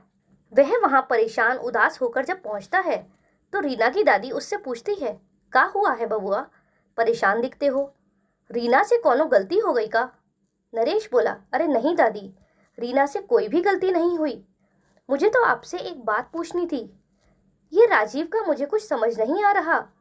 अब तक तो वह मुझे रीना की सारी कहानी बताता रहा, पर जब से मैंने रीना से शादी की है, उसके तेवर ही बदल गए हैं। एक तो वह सीधे मुंह मुझसे बात नहीं करता, ऊपर से धमकी और चेतावनी दी जा रहा है। कुछ समझ नहीं आ रहा। दादी बोली, बबुआ, मैंने तुम्हें पहले ही कहा था कि यहाँ के लोगों पर भरोसा मत करना, सब दुई मुहा सांप हैं। जब तक तुम इनके फायदे के लिए हो, तब तक ई तुम्हारी हर बात को मानेंगे, पर जहां इन्हें अपना फायदा ना दिखो, वहां ई अपन पीठ दिखा देवे हैं। रीना और हमार बिटवा के साथ का हुआ, ई इस कस्बा में सबई को मालूम है, पर फिर भी ऊ मास्टरवा का अवगत करने में राजीव कोई कमी नहीं करतो है। अगर ओका अपनी बेटी की सलामती के लिए रीना की बलि भी देनो पड़े, तो हंसते हंसते दे दई। यही लिए सुरेश जरा सा भी पसंद ना करत रहो एके। हम तो यहाँ तक सुने हैं कि ई अजय को लड़कियां भी लाकर दे दो है, पर इस बात का सबूत कछु ना है। इसीलिए हमार जुबान पर भी ताला है। दादी की बात सुनकर नरेश बोला, बस दादी, अब बहुत हो गया यह चूहे बिल्ली का खेल। अब मुझे पूरा राज जानना ही पड़ेगा, और इसके लिए मुझे सबसे पहले रीना को ठीक करना पड़ेगा, क्योंकि एक वही है जिसने सब कुछ अपनी आंखों से देखा है। दादी बोली, बबुआ, पता नहीं रीना कभी ठीक हो भी पाएगी या नहीं, पर जब तक ऊ पागल है, बस तभी तक जिंदा भी है। जिस दिन ऊ ठीक हो जावेगी ना, ई लोग ओके मार देवेंगे। नरेश बोला, दादी, ऐसे कैसे मार देंगे? मैंने सारी योजना बना ली है। मैंने सुना है ऐसे मरीज जिनकी दिमागी हालत किसी घटना की वजह से बिगड़ जाती है, उनके सामने अगर वही घटना दोहराई जाए, तो उससे उसके आहत मन पर वापस से चोट लगती है और वह सामान्य हो जाते हैं। हाँ, ये 100% काम करेगा या नहीं, यह तो नहीं कह सकते, पर कोशिश तो करनी ही पड़ेगी। दादी बोली, पर ये सब इतना आसान ना होगो। घटना को फिरई से दोहराना, और वो भी तब जब ऊ अजय और राजवीर की नज़र तुम्हीं पर है। नरेश बोला, दादी समझ लीजिए, सब मैंने तय कर लिया है, बस अब इसे अंजाम तक ले जाना है। एक बार रीना ठीक होकर अपनी पूरी कहानी बता दे, फिर ना तो यह राजीव बचेगा, ना अजय, और ना ही उसका कोई जीजा। तो क्या करता है नरेश रीना को ठीक करने के लिए, जानेंगे अगले भाग में। दोस्तों, अगर आपको यह कहानी अच्छी लगी हो तो वीडियो को लाइक करें, और चैनल पर नए हो तो चैनल को सब्सक्राइब करें। साथ ही अगर आप इसका पिछला और अगला भाग सुनना चाहते हैं, तो चैनल को सब्सक्राइब करके चैनल पर जाकर आप इस कहानी को सुन सकते हैं। हमारे साथ अंत तक बने रहने के लिए धन्यवाद। जय श्री राधे। राधे राधे दोस्तों, ईश्वर आप सभी की सभी मनोकामनाओं को पूर्ण करे और आप सभी को स्वस्थ और खुश रखे। चलिए कहानी शुरू करते हैं। हमारी आज की कहानी का शीर्षक है पगली। ये हम पिछली कहानी का भाग 3 दिखा रहे हैं। पिछले अंक में आपने पढ़ा कि नरेश रीना को ठीक करना चाहता है, ताकि उस दिन जो कुछ भी घटा वह सब बता सके। जिससे उसे और उसके पिता को इंसाफ मिल सके। और इसी के बारे में वह रीना की दादी से बात कर रहा था। अब आगे सुनिए। नरेश बोला, दादी, रीना को ठीक करने के लिए यही मौका अच्छा है। जहां अजय और उसके साथी यहीं इस कस्बे में हैं, तो मुझे वह मंजर दोबारा तैयार करने में आसानी होगी। आपके पास अगर रीना के पिता का कोई कपड़ा जो वह हमेशा पहनते थे या फिर वैसा ही मिलता जुलता कुछ भी हो तो दे दीजिए। दादी बोली, पर ऊ किस लिए बबुआ? नरेश ने कहा, जब वही पुराना मंजर होगा, अजय, राजवीर और उसके साथी होंगे, तो फिर वहाँ सुरेश भी तो होना चाहिए। दादी बोली, बबुआ तुम कहना क्या चाहते हो, मैं समझी नहीं। नरेश बोला, मतलब दादी, हम उस दिन का मंजर बनाने जा रहे हैं, तो ऐसे में रीना के सामने उसके सारे दुश्मनों के साथ साथ उसके पिता भी तो होंगे। दादी बोली, पता नहीं बबुआ, हमका तो बहुत डर लग रहा है, बहुत खतरा है ई सब माँ। नरेश बोला, पल पल के खतरे से तो अच्छा है एक बार में ही खतरा मोल ले लिया जाए। दादी बोली, आप बस दुआ करो कि हम इस योजना में कामयाब हो जाएं। बस एक बार रीना ठीक हो जाए, बाकी सब कुछ तो मैं संभाल लूँगा। यह कहकर नरेश वहाँ से चला जाता है। अगले दिन नरेश राजीव की दुकान पर जाता है, क्योंकि उसका अब सबसे पहला काम राजीव की परख करना था। इससे उसे राजीव को अपनी योजना में शामिल किस प्रकार करना है, इस बात का भी पता चलता। नरेश राजीव के पास जाकर बोला, मुझे तुमसे एक ज़रूरी बात करनी थी। लेकिन राजीव मुंह बनाते हुए बोला, पर हमको आपसे कोनो बात नहीं करना। नरेश बोला, देखो राजीव, मैंने इस कस्बे को अजय और राजवीर से छुटकारा दिलवाने की ठानी है और इसीलिए एक योजना भी बनाई है। मैं जानता हूँ परेशान तो तुम भी हो इन लोगों से, और इसीलिए मैं जानता हूँ तुम मेरा साथ दोगे।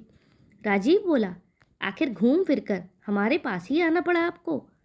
आपके इतने कांड के बाद आप ये सोच भी कैसे सकते हैं कि मैं आपका साथ दूंगा?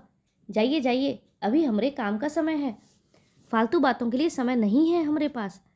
नरेश राजीव से ऐसी ही बात की उम्मीद कर रहा था, पर फिर भी उसने राजीव को यह सारी बातें बताईं, क्योंकि वह जानता था कि राजीव यह सारी बातें जाकर अजय को बताएगा। खैर, सारी बात बताने के बाद नरेश वहाँ से चला जाता है, पर वह राजीव पर अपनी नज़र रख रहा होता है। नरेश के जाते ही राजीव दुकान पर एक लड़के को छोड़कर अपने गमछे को अपने मुंह में लपेटे छुपते छुपाते कहीं जाने लगता है। नरेश भी उसके पीछे हो लेता है। पिछली बार की तरह वह पकड़ा ना जाए, इसीलिए वह राजीव से काफ़ी दूरी बनाकर रखता है। अंत में वह देखता है कि राजीव अजय से ही मिलने गया था। अब तो नरेश को पूरा यकीन हो गया था कि राजीव अजय से मिला हुआ था। अजय से कुछ बातें करके राजीव वहाँ से निकल जाता है और नरेश उससे पहले ही वहाँ से निकल चुका था। नरेश के घर पहुँचने के 5 मिनट बाद ही उसके दरवाजे पर दस्तक हुई। उसे पता था कि कौन होगा। दरवाज़ा खुलते ही नरेश नाटक करते हुए बोला, अरे राजीव, तुम यहाँ? राजीव बोला, अरे मास्टर जी, सबके सामने इस तरह बात करने के लिए हमको माफ़ कर दो।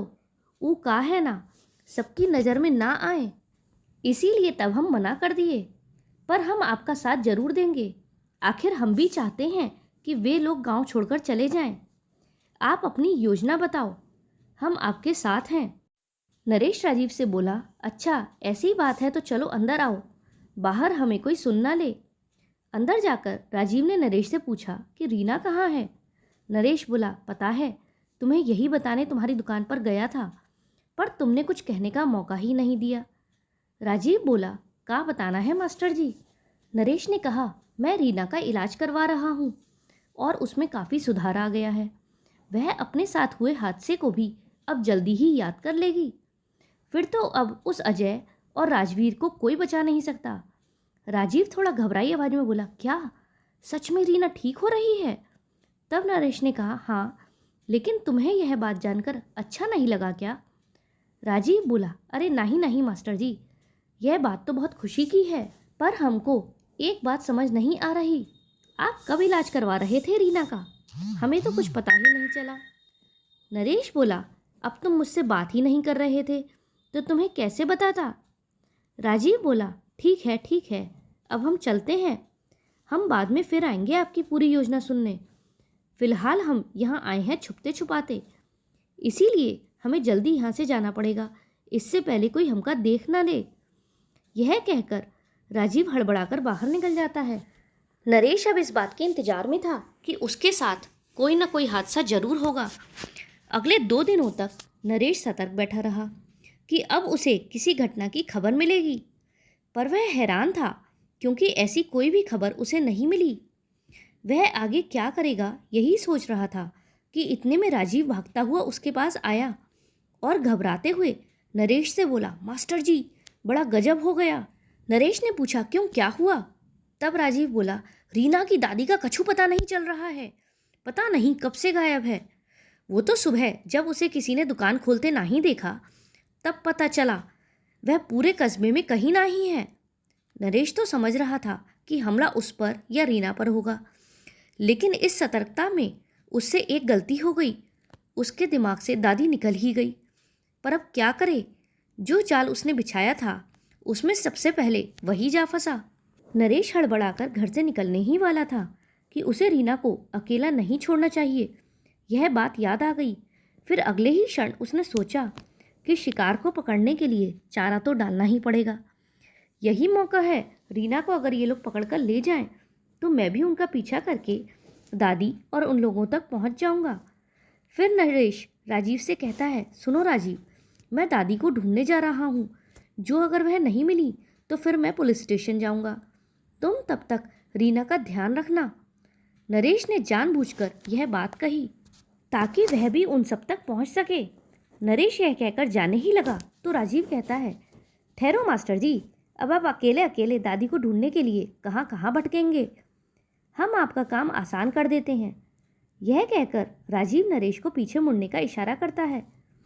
नरेश हैरान होकर राजीव की इस बात से जब पीछे मुड़ता है तो देखता है कि एक गाड़ी में दादी बेहोश पड़ी हैं। अजय और उसके जीजा भी उसी गाड़ी में बैठे हैं। इससे पहले कि नरेश कुछ कह पाता, उससे पहले ही राजीव बोला, ज़्यादा जोश या हिम्मत दिखाने की ज़रूरत नहीं है मास्टर जी, जाकर रीना को ले आइए और इसी गाड़ी में आप दोनों भी बैठ जाइए। नरेश तो पहले ही जान चुका था कि राजीव कैसा है, पर फिर भी वह अनजान और हैरान होने का नाटक करते हुए कहता है, राजीव, मैं तो समझ रहा था कि तुम बहुत भले इंसान हो और इस कस्बे की भलाई का सोचते हो, पर आज तुम्हारा यह चेहरा देखकर मैं तो हैरान हूँ। राजीव बोला, वैसे हम एक अच्छा इंसान ही हैं, पर सिर्फ अपने लिए, जहाँ फ़ायदा वहाँ राजीव। इससे पहले कि नरेश कुछ और कहता, कुछ लोग अंदर से रीना को पकड़कर ले आते हैं। नरेश चुपचाप यह सब घटता हुआ देख रहा था। उसने एक योजना बनाई थी, पर यहाँ उसकी योजना के विपरीत ही सब चल रहा था। सच जिंदगी में हम जो सोचते हैं वह होता कहाँ है, और जो नहीं सोचते वही हो जाता है। अब इस योजना को कैसे अपने हित में लाया जाए, नरेश इसी बात पर विचार कर रहा था। फिर अजय की गाड़ी एक सुनसान से खंडर में आकर रुकी और सबको खींचकर बाहर निकाला गया। अजय अपने जीजा राजवीर से बोला, जीजा जी, आप लोग यहाँ ई मास्टर से निपटो, मैं और रीना जरा एकांत में घूम कर आते हैं। राजवीर गुस्से में बोला, तुझे अब भी यही सब सूझ रहा है? यहाँ हम क्या करने आए हैं, बस यही याद रख, वरना हमसे बुरा कोई नहीं होगा। अजय बोला, जीजा जी, सब याद है मुझे, और आज ही हम रीना और उसके परिवार को ख़त्म कर देंगे। तो इससे पहले सोचा कि आखिरी बार, एक बार, आखिर मेरी भी पुरानी प्रेमिका जो है, बड़ा खिंचाव सा है इसके साथ। यह सारी बातें नरेश खड़े होकर वहाँ सुन रहा था। वह तो गुस्से से उबल रहा था, पर समय की मांग को देखकर वह चुप रहने की सोचता है, क्योंकि उसे पता था कि जोश में उठाया उसका एक कदम उसकी सारी योजना को धराशायी कर देगा।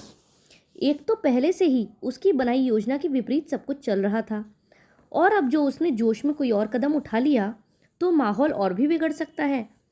अजय की बात सुनकर राजवीर ने अजय से कहा, पहले इन सबको अंदर ले आओ और इस कार को कहीं छुपाकर पार्क करो, बाद में कुछ और सोचना। इधर सबको अंदर ले जाया जाता है और उधर अजय गाड़ी पार्क करने चला जाता है। अजय के जाते ही राजवीर अपने आदमियों से कहता है, सबको एक साथ गोली मार दो तुरंत, मुझे ज़्यादा झंझट नहीं चाहिए, और उसके बाद इसी खंडर के पीछे कहीं गाड़ देना सभी को। राजीव बोला, पर साहब जी, इतनी गोलियां चलेंगी तो काफ़ी आवाज़ आएगी। जगह सुनसान है, दूर तक आवाज़ फैलेगी। एक काम कीजिए, सबका गला रेत दीजिए। ना कोई शोर, ना कोई शराबा, सबकी मुक्ति पक्की। राजीव की बात सुनकर राजवीर राजीव से बोला, अरे राजीव, तुम तो बहुत होशियार हो, का गजब का आइडिया दिए हो। फिर वह अपने आदमियों से कहता है, सुनो, रेत डालो इन सब का गला, और हाँ, इस राजीव को ज़्यादा तड़पाना नहीं, इसको जल्दी वाली मौत देना, काहे कि ई हमरा बहुत मदद किए है। राजवीर की बात सुनकर राजीव एकदम बौखला गया और बोला, ई का बोल रहे हो साहब जी, हम तो आपके शुभ चिंतक हैं।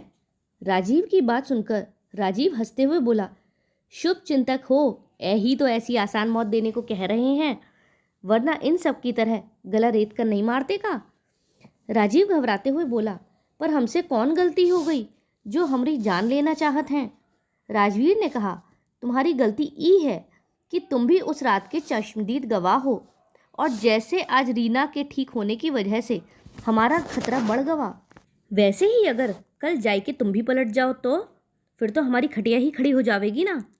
अब हमका कोनो रिस्क ना ही लेना, सारे झंझट को एक ही बार में ख़त्म कर देना है। राजीव अपने मरने की बात को पक्का जानकर फूट फूट कर रोने लगा और राजवीर के सामने अपनी जान की भीख मांगने लगा। इस पर वहीं बंधा नरेश राजीव से कहता है, देखा राजीव, ऐसा ही होता है जब अपने परिवार से कोई दगा करता है। इससे अच्छा तो तुम सुरेश का साथ देने में मर जाते। कम से कम आज गद्दार का टीका लेकर तो न मरना पड़ता। अब तो ना रही इज्जत और ना बचेगी जान। राजीव कुछ नहीं कहता, बस रोता ही चला जा रहा था। थोड़ी देर में अजय भी वहां आ गया और कुछ लोग मिलकर सबसे पहले राजीव को ही धर दबोचे। अजय और राजवीर राजीव के निकट जाने लगे और यह मंजर रीना के सामने चलने की वजह से उसे उस रात की झलकियां याद आने लगीं। जहां आज राजीव था, वहां उस रोज उसके पिता सुरेश थे। जिस तरह राजीव चीख चिल्ला रहा था, उसी तरह उसके बाबा उस रात चिल्ला रहे थे। यह सब चल ही रहा था कि अजय ने राजीव के पेट में चाकू घोंप डाला। इस पर रीना जोर से बाबा कहकर चीख पड़ी। सभी उसकी ओर देखने लगे। रीना फिर कहती है, मत मारो मेरे बाबा को, छोड़ दो, छोड़ दो। रीना की बात सुनकर नरेश जोर से चीखा, रीना, ये क्या कह रही हो तुम? रीना बोली, आप कौन हैं? और ये सब लोग मेरे बाबा को? अरे, ये तो राजीव काका हैं। तुम लोगों ने पहले मेरे बाबा को और अब राजीव काका को भी मार डाला। छोड़ूंगी नहीं मैं तुम लोगों को। बस नरेश तो यही चाहता था कि रीना को अपना पिछला वक्त याद आ जाए और वह ठीक हो जाए, और शायद आज हुआ भी यही। अजय बोला, अरे वाह, हीरोइन तो ठीक हो गई, पर गलत वक्त पर। अब तो तू कुछ ही पलों की मेहमान है। रीना चीखते हुए बोली, अरे जा जा, एक लड़की से इतना डरते हो कि सब मर्द मिलकर उसको बांधकर बड़ी बड़ी ढींगे हाँक रहे हो। उस दिन भी तो तुम लोगों ने ऐसा ही किया था और आज भी वही कर रहे हो। जबरदस्ती एक लड़की पर पूरा झुंड कूद गए और एक बूढ़े पर 4 लोग मिलकर हमला किया। तुम लोग खुद को मर्द कहते हो? छी, ना मर्द हो तुम लोग, ना मर्द। दम है तो खोलो मुझे, फिर बताती हूँ। नरेश तो पहली बार रीना का यह रूप देख रहा था और मन ही मन सोच रहा था कि यह तो झांसी की रानी है, अकेली इतने सारे लोगों को चुनौती दे रही है, जरा भी डर नहीं है इसे। अजय हंसने लगा और बोला, अरे आज ये पागल ठीक क्या हो गई, जवान चलने लगी इसकी। लगता है तू भूल गई मेरी मर्दानगी। चल कोई बात नहीं, तुझे मारने से पहले अपनी मर्दानगी दिखा देता हूँ। वैसे कब से तुझे छूने को तरस रहा था, और आज जब तेरी भी यही इच्छा है तो चल। जैसे ही अजय रीना की तरफ बढ़ने लगा, नरेश जोर से चीखा, खबरदार, जो उसे छूने की कोशिश भी की। अजय बोला, देखो जीजाजी, पति परमेश्वर का प्रेम जाग गया। पर पति जी, यह कोई पहली बार मैं इसके साथ नहीं कर रहा हूँ। न जाने कितनी ही बार कर चुका हूँ और न जाने कितनों ने ही किया था उस रात। पेट में बच्चा लिए घूम रही है, फिर भी पति जी को इसकी इज्जत की पड़ी है। ऐसा कहकर अजय और राजवीर दोनों ही हंसने लगते हैं। नरेश बोला, किया होगा, पर अब यह मेरी पत्नी है और अब इसके साथ कुछ भी किया तो अंजाम बहुत बुरा होगा। अजय नरेश से कहता है, अंजाम? अरे मैं तो डर गया। पता है, आज तुझे देखकर मुझे इसका बाप सुरेश याद आ गया। ऐसी ही बड़ी बड़ी बातें कर रहा था। पर आज वह कहाँ है पता नहीं। पता नहीं सब ऊपर जाने से पहले ऐसी ही बातें क्यों करते हैं। रीना बोली, तूने मेरे बाबा को तो मार ही दिया, पर राजीव काका, उसने तेरा क्या बिगाड़ा था? रीना की बात सुनकर अजय बोला, बड़ी आई राजीव काका की भतीजी। जब अपने काका की करतूत सुनेगी ना तो पता चल जाएगा कि कितनी रिश्तेदारी निभा रहा था वह राजीव। रीना ने पूछा, क्या मतलब? अजय बोला, मतलब मेरा तुझ तक पहुंचने का सारा रास्ता इस राजीव ने ही तो बनाया था। यहाँ तक कि तेरे पिता के करीब रहने का ढोंग करके उसकी सारी योजना हमें बताता था।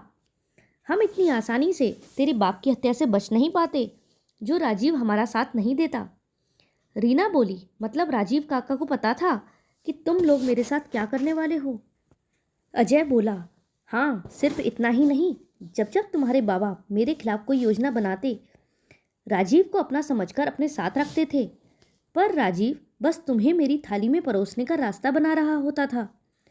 रीना बोली, फिर तो बहुत अच्छा हुआ इनके साथ, पर जब इन्होंने तुम लोगों की इतनी मदद की फिर तुम लोगों ने इनको क्यों मारा? अजय बोला, मेरी प्यारी रीना, वो इसलिए क्योंकि जो इंसान कभी अपनों का ना हो सका वह हमारा क्या होगा। कल पैसों के लिए इसने तुम लोगों को फंसाया, कहीं कल फिर पैसों के लिए यह हमें भी तो फंसा सकता था। अब नरेश रीना से बोला, यह तो रही राजीव की कहानी, पर मुझे तुम्हारी कहानी सुननी है। तुम्हारी ऐसी हालत क्यों हुई? रीना नरेश की तरफ देखकर बोली, पर आप हैं कौन? और अजय, तुमने इन्हें क्यों बांध कर रखा है? अजय रीना की इस बात से जोर से हंस पड़ता है और कहता है, जिसके लिए यह अभी मरने वाला है उसको तो यह याद ही नहीं। तभी राजवीर परेशान होकर अजय से कहता है, ई सब का फिल्म चल रही है यहाँ पर, जल्दी से सारा काम खत्म करो और निकलो यहाँ से। हम नहीं चाहते अब कोई नया बखेड़ा खड़ा हो जाए। अजय बोला, अरे जीजाजी, काम ही तो खत्म करने आया हूँ, पर जो फिल्म चल रही है उसे देखने में बड़ा ही मज़ा आ रहा है। पूरी फिल्म देखने दीजिए ना जीजाजी, उसके बाद खत्म करता हूँ सब कुछ। राजवीर चिढ़कर कहता है, ठीक है, जो करना है जल्दी कर। अब रीना की दादी रीना से कहती है, अरे करमजली, अपने पति को नहीं पहचान रही? दादी की बात सुनकर रीना हैरानी से बोली, पति? दादी बोली, हाँ, जब कौनो हमारे साथ ना दे रहे तब ये फरिश्ता बनकर हम लोगों का जिंदगी में आए रहो, जो तोहार हालत जाने के बावजूद तोहार हाथ थामो, तोहार से शादी किए रहो और ई लोगन से भिड़ गए हो। फिर दादी रीना को पूरी बात बता देती है। रीना हैरान होकर कहती है, शादी, और वह भी एक पागल से? थोड़ी देर चुप रहने के बाद रीना कहती है, दादी, जमाना इतना भी अच्छा नहीं जितना तुम समझ रही हो। ये शहरी लोग अपनी नौकरी के चलते अपने शहर और परिवार से दूर तो चले आते हैं, फिर उन्हें अकेलापन सताने लगता है। ऐसे में वह ऐसे इंसान को ढूंढते हैं जिनके साथ वह एक ऐसा रिश्ता बना सकें ताकि जब वह अपने घर को लौटें उससे सारे रिश्ते खत्म करके जा सकें और कोई उन पर सवाल भी ना उठाए। वरना एक अच्छा खासा नौजवान इंसान एक पागल लड़की, वो भी जो गर्भवती हो, उससे शादी क्यों करेगा? नरेश और दादी रीना की इस सोच से हैरान बस एक दूसरे को टुकुर टुकुर देखने लगे और नरेश को राजीव की कही हुई बात याद आ जाती है, क्योंकि उसने भी कभी ऐसा ही कहा था। नरेश ने सोचा, शायद इस कस्बे में सभी की सोच एक जैसी ही है, पर इनकी सोच गलत भी तो नहीं है, जमाना उतना अच्छा भी तो नहीं है। अजय बोला, अरे वाह, क्या दिमाग पाया है मेरी छमक छल्लों ने, इसीलिए तो मैं तेरा दीवाना हूँ। तू एक काम कर, सब कुछ भूल जा और मेरी रखैल बन जा। तेरा मरना भी कैंसिल कर दूंगा और इन सबको भी छोड़ दूंगा और तेरे बच्चे से भी तेरी जान छुड़वा दूंगा। तेरे बाप को भी तो यही बात कही थी मैंने, पर उसने नहीं माना और उसे अपनी जान गंवानी पड़ी। रीना काफ़ी देर तक कुछ सोचकर कहती है, ठीक है, मुझे मंजूर है, पर पहले इन सबको छोड़ दो। नरेश बोला, नहीं रीना, तुम्हें कुछ करने की ज़रूरत नहीं है, कहीं जाने की ज़रूरत नहीं है तुम्हें, ये लोग ऐसे भी कुछ नहीं कर पाएंगे। रीना ने कहा, देखिए मास्टर जी, आपने मेरा और मेरे परिवार का भला सोचकर पहले ही काफ़ी कुछ किया है, पर अब मुझे और किसी का कोई एहसान नहीं चाहिए। अपने पढ़ने की जिद की वजह से मैंने पहले ही अपने पिता को खो दिया था और अब मेरी आखिरी सहारा अपनी दादी को मैं नहीं खो सकती। और रही बात आपकी, तो क्यों मैं अपनी वजह से आपको भी मरने दूं? आप नहीं जानते ये लोग कितने खतरनाक हैं। नरेश बोला, रीना तुम मेरा यकीन करो, कुछ नहीं कर पाएंगे ये लोग। रीना बोली, उस रात की बात अब भी याद है मुझे। आज मैं वह रात फिर से दोहराना नहीं चाहती। अजय, मुझे तुम्हारी हर शर्त मंजूर है, बस इन लोगों को जाने दो। अजय ने रीना से पूछा, रीना तू सच कह रही है ना? कहीं तेरे बाप की तरह कोई चाल तो नहीं चल रही? रीना ने कहा, नहीं नहीं, मैं बिल्कुल सच कह रही हूँ, और सच कहूँ तो अब मुझ में लड़ने की हिम्मत भी नहीं है।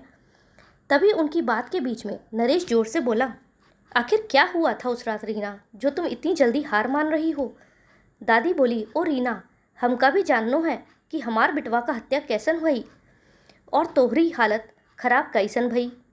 तभी अजय चीखते हुए बोला, ए चुप करो सब, यहाँ क्या कहानी बताने का कार्यक्रम चल रहा है?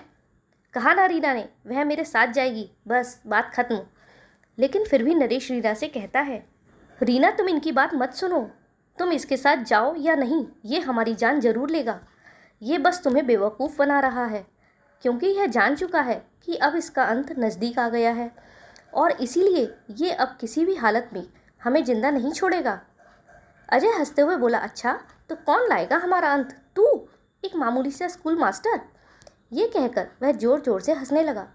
नरेश ने कहा, हाँ मैं लाऊंगा तुम लोगों का अंत। इतना हंसने से पहले जरा पीछे मुड़कर तो देख लो। अजय और राजवीर जब पीछे मुड़ते हैं तो देखते हैं उन लोगों के हर आदमी के पीछे एक एक पुलिस वाला बंदूक तानकर खड़ा हुआ था, और 4-5 पुलिस वाले और गन लेकर भी खड़े थे। अजय चौंकते हुए बोला, ये सब क्या है? अब नरेश बोला, ये सब वही है जो तुम देख रहे हो। असल में मैं कोई मास्टर नहीं हूँ, बल्कि एक CID ऑफिसर हूँ, जो इस कस्बे के बारे में जो बातें बाहर चल रही थीं उनकी पूरी जांच करने एक मामूली मास्टर के भेष में आया था, ताकि तुम जीजा और साले को रंगे हाथों पकड़ सकूं। नरेश के इतना कहते ही रीना और उसकी दादी समेत सब चौंक जाते हैं। तब दादी बोली, बबुआ ई का क्या मतलब है? नरेश बोला, दादी मैं एक पुलिस अफसर हूँ, और मैं पहले दिन से ही यहाँ एक एक चीज़ का सबूत जुटा रहा था, और आज भी मैं अब तक यह सब तमाशा इसीलिए देख रहा था ताकि यह जीजा साला खुद अपने मुंह से सब कुछ बक दें, क्योंकि यह सारी बातें रिकॉर्ड हो रही थी, और इसीलिए मैं रीना के मुंह से उस रात की सारी घटना जानना चाहता था। फिर नरेश रीना से बोला, देखो रीना, मैं तो सारे सबूत इकट्ठे कर चुका हूँ, पर फिर भी तुम पर जो बीती है उसे तुम्हारे मुंह से सुनना चाहता हूँ, ताकि यह दरिंदे किसी भी सूरत में बच ना पाएं। तुम यहाँ जो भी कहोगी वह सभी कुछ हमारे उच्च अधिकारी देख रहे हैं, तो तुम्हें अब किसी से भी डरने की ज़रूरत नहीं है, क्योंकि अब तक का भी सारा तमाशा वहाँ लाइव टेलीकास्ट हो रहा है। तुम उस रात की हर एक बात को बताओ। जानती हो, बहुत हिम्मती थे तुम्हारे बाबा, जिन्होंने अकेले ही लड़ने की ठानी, और तुम्हें यह जानकर हैरानी होगी कि तुम्हारे बाबा की वजह से ही इस कस्बे की बात हम तक पहुंची, वरना इस छोटे से कस्बे में क्या घट रहा है यह कहाँ किसी को पता चलता। इन दरिंदों को लगता है कि ये भगवान है, पर ये भूल जाते हैं कि इनके ऊपर असली भगवान भी बैठे हैं। दादी बोली, का सुरेश का वजह से तुम लोग हम लोगन का दुख जान पायो, पर वो कैसे? नरेश ने कहा, हाँ सच में उनके काम की जितनी सराहना की जाए वह कम है। विश्वास ही नहीं होता कि वे एक छोटे से कस्बे में रहते थे, क्योंकि दिमाग तो उनका काफ़ी तेज था, और उसी का नतीजा ये है। पर अफसोस हम उन्हें बचा नहीं सके, पर हम उनकी कुर्बानी बेकार नहीं जाने देंगे। आखिर क्या किया था सुरेश ने, जिसकी वजह से एक छोटे से कस्बे की खबर बाहर तक पहुंच गई और स्वयं पुलिस उसकी जांच करने आ पहुंची? क्या हुआ था रीना के साथ, और क्या नरेश उसे बचा सका? दोस्तों, अगर आप इस कहानी का अगला और पिछला भाग पढ़ना चाहते हैं तो वीडियो को लाइक करें और चैनल को सब्सक्राइब करें। उसके बाद चैनल पर जाकर आप आसानी से इसके अगले और पिछले भाग को देख सकते हैं। तो मिलते हैं इसके अगले और अंतिम भाग के साथ। जय श्री राधे। राधे राधे दोस्तों, ईश्वर आप सभी की सभी मनोकामनाओं को पूर्ण करे और आप सभी को स्वस्थ और खुश रखे। दोस्तों, आज मैं आपके लिए पगली कहानी का अंतिम भाग लेकर आई हूँ। दोस्तों, अगर आप इसके पिछले भाग पढ़ना चाहते हैं तो वीडियो को लाइक करें और चैनल को सब्सक्राइब करें। सब्सक्राइब करने के बाद आप आसानी से चैनल पर जाकर इसके बाकी के भागों को पढ़ सकते हैं। आपने इस कहानी के पिछले भागों में पढ़ा कि ये कहानी एक पागल लड़की की कहानी है जो कि गर्भवती थी और गांव के कुछ लोग उसकी जान के दुश्मन बने हुए थे। अब वह लड़की गर्भवती कैसे हुई और पागल क्यों हुई, इसके बारे में हम आपको इस भाग में बताएंगे। चलिए कहानी शुरू करते हैं। नरेश ने बताया कि सुरेश इस मास्टर की सारी करतूत एक मोबाइल में छुप छुप कर रिकॉर्ड करता था। वह वीडियो आज भी है हमारे पास। वह हाथों हाथ हमारे पास उन वीडियो को ट्रांसफ़र कर देता था। दादी बोली, मोबाइल ई का होवत है। दादी की बात सुनकर नरेश बोला, दादी 1 मिनट रुको। ये कहकर वह अपने साथी पुलिस से एक मोबाइल लाकर दादी को वह पुराने वीडियो दिखाने लगता है। दादी हैरानी से उस वीडियो को देखते हुए बोली, ई यंत्र तो बड़ा महंगा लागे है। इतना महंगो यंत्र सुरेश के पास? इतने पैसे तो ना रहे उसके पास। नरेश ने कहा, अब सुरेश ने इसे कैसे खरीदा था या फिर उसके पास कहाँ से आया ये तो मुझे नहीं पता, पर एक बात की तो दाद देनी पड़ेगी। एक छोटे से कस्बे में रहकर भी वह खुद को आधुनिक बनाकर रखता था और शायद उसे गंवार समझने वाले यह सोचते थे कि उसे कुछ भी नहीं पता। शायद इसीलिए उसने अपनी बाजी मार ली। दादी बोली, अब हमका याद आए रहे है कि काहे ऊ जमीन बेचने के लिए इतना उतावला हो रहो थो। असल माँ वह इस यंत्र को खरीदना चाहता था, पर ई काम वो हम सबका बताए के भी तो कर सकते तो। रीना बोली, दादी आप तो उन्हें हर काम के लिए रोकती थीं। ऐसे में वह अगर आपको बता देते कि वह एक मोबाइल खरीदना चाहते हैं ताकि इससे अजय मास्टर की करतूत रिकॉर्ड हो सके, तो क्या आप उन्हें खरीदने देती? दादी बोली, फिर तो ऊ रात की घटना भी ई यंत्र में कैद हुई। नरेश ने कहा, नहीं, उस रात की कोई रिकॉर्डिंग नहीं है, इसीलिए तो उसकी हत्या का राज हम नहीं जान पाए और वही जानने के लिए मुझे यहाँ भेजा गया है। अब रीना ही बता सकती है कि उस रात क्या घटा था। दादी ने पूछा, फिर तो बबुआ हमारी रीना से ब्याह करना भी तुम्हारे काम का ही अंश हुई। और हम पगली समझ रही थी कि अब रीना की चिंता से हम मुक्त हो ही गई। रीना ने कहा, दादी अगर यह इनके काम का हिस्सा ना भी होता तो भी मैं इस शादी को आगे नहीं बढ़ाती, क्योंकि मैं किसी पर बोझ नहीं बनना चाहती और ना ही मैं तरस की वजह से किसी पर अपना भार देने वालों में से हूँ। मास्टर जी, ओ नहीं नहीं सर जी, आपको मुझसे जो भी जानना है मैं सब बताऊंगी। आपका बहुत बहुत शुक्रिया जो आपने मेरे बाबा की मेहनत और कुर्बानी को नज़रअंदाज नहीं किया। और दादी की बातों का जरा भी बुरा मत मानिएगा, वह तो बस मेरी चिंता की वजह से उन्होंने ऐसे ही पूछ लिया। इससे पहले कि नरेश उसे कुछ कहता या बता पाता, अचानक रीना के पेट में तेज दर्द होने लगा। वह जमीन पर बैठकर दर्द से छटपटाने लगती है। दादी और नरेश उसे तुरंत उस कस्बे के बाहर एक अस्पताल में ले जाते हैं। डॉक्टरी जांच से पता चलता है कि उसका बच्चा तो 2 दिन पहले ही मर गया था और उसे अगर तुरंत निकाला नहीं गया तो रीना को भी बचा पाना मुश्किल है। खैर, रीना का ऑपरेशन किया गया, पर उसकी हालत नाजुक थी। दादी बाहर बैठी थी और परेशानी उनके चेहरे पर साफ नजर आ रही थी। और नरेश अब उनके बगल में जाकर बैठ जाता है और कहता है, दादी परेशान मत होइए आप, रीना बहुत ही बहादुर लड़की है, देखिएगा वह इस खतरे से भी बाहर आ जाएगी। दादी बोली, हम ए लिए परेशान नहीं हैं कि उसका तबीयत ठीक नहीं, हम तो ए लिए परेशान हैं कि वो ठीक हुई के भी अब का करी। का बचो है अब उसके जीवन में, बाप रहो नहीं, बलात्कार, ऊपर से एक बच्चा रहो जो तो से थोड़े आस रही के चलो ओकार ब्याह हो गयो, अब वो भी नहीं रहो। का हुई ऐसे जीवन का, ऐसे अच्छा तो ई मर जात। नरेश बोला, ऐसे मत बोलिए दादी, रीना से शादी भले ही मैंने अपने काम के लिए की, पर अब मैं उसे सच में अपनी पत्नी मानता हूँ। हाँ, अगर रीना इसे एहसान समझकर इस शादी को ना माने तो मैं उस पर जोर भी नहीं डालूंगा। दादी बोली, का सच में तुम अभय भी ओका अपनी पत्नी मानत हो? नरेश ने कहा, हाँ दादी। फिर दादी बोली, लेकिन हमार रीना का दिमाग खराब हो गयो है कि वो ई ब्याह से इनकार करी। ये तो उसका सौभाग्य है जो तोहार जैसन पति ओके मिले। दादी की इस बात पर नरेश मुस्कुरा देता है।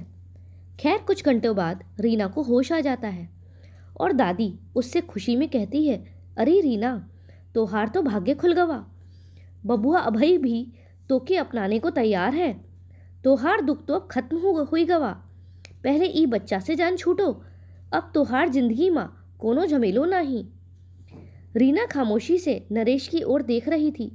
पता नहीं उसे नरेश के इस फैसले के पीछे बेबसी क्यों दिख रही थी, पर वह इस बारे में दादी से कुछ नहीं कहती, पर नरेश से कहती है, सर जी, आपको मेरा बयान लेना है ना? अब मैं बिल्कुल ठीक हूँ। नरेश ने कहा, नहीं, इतनी भी जल्दी नहीं है।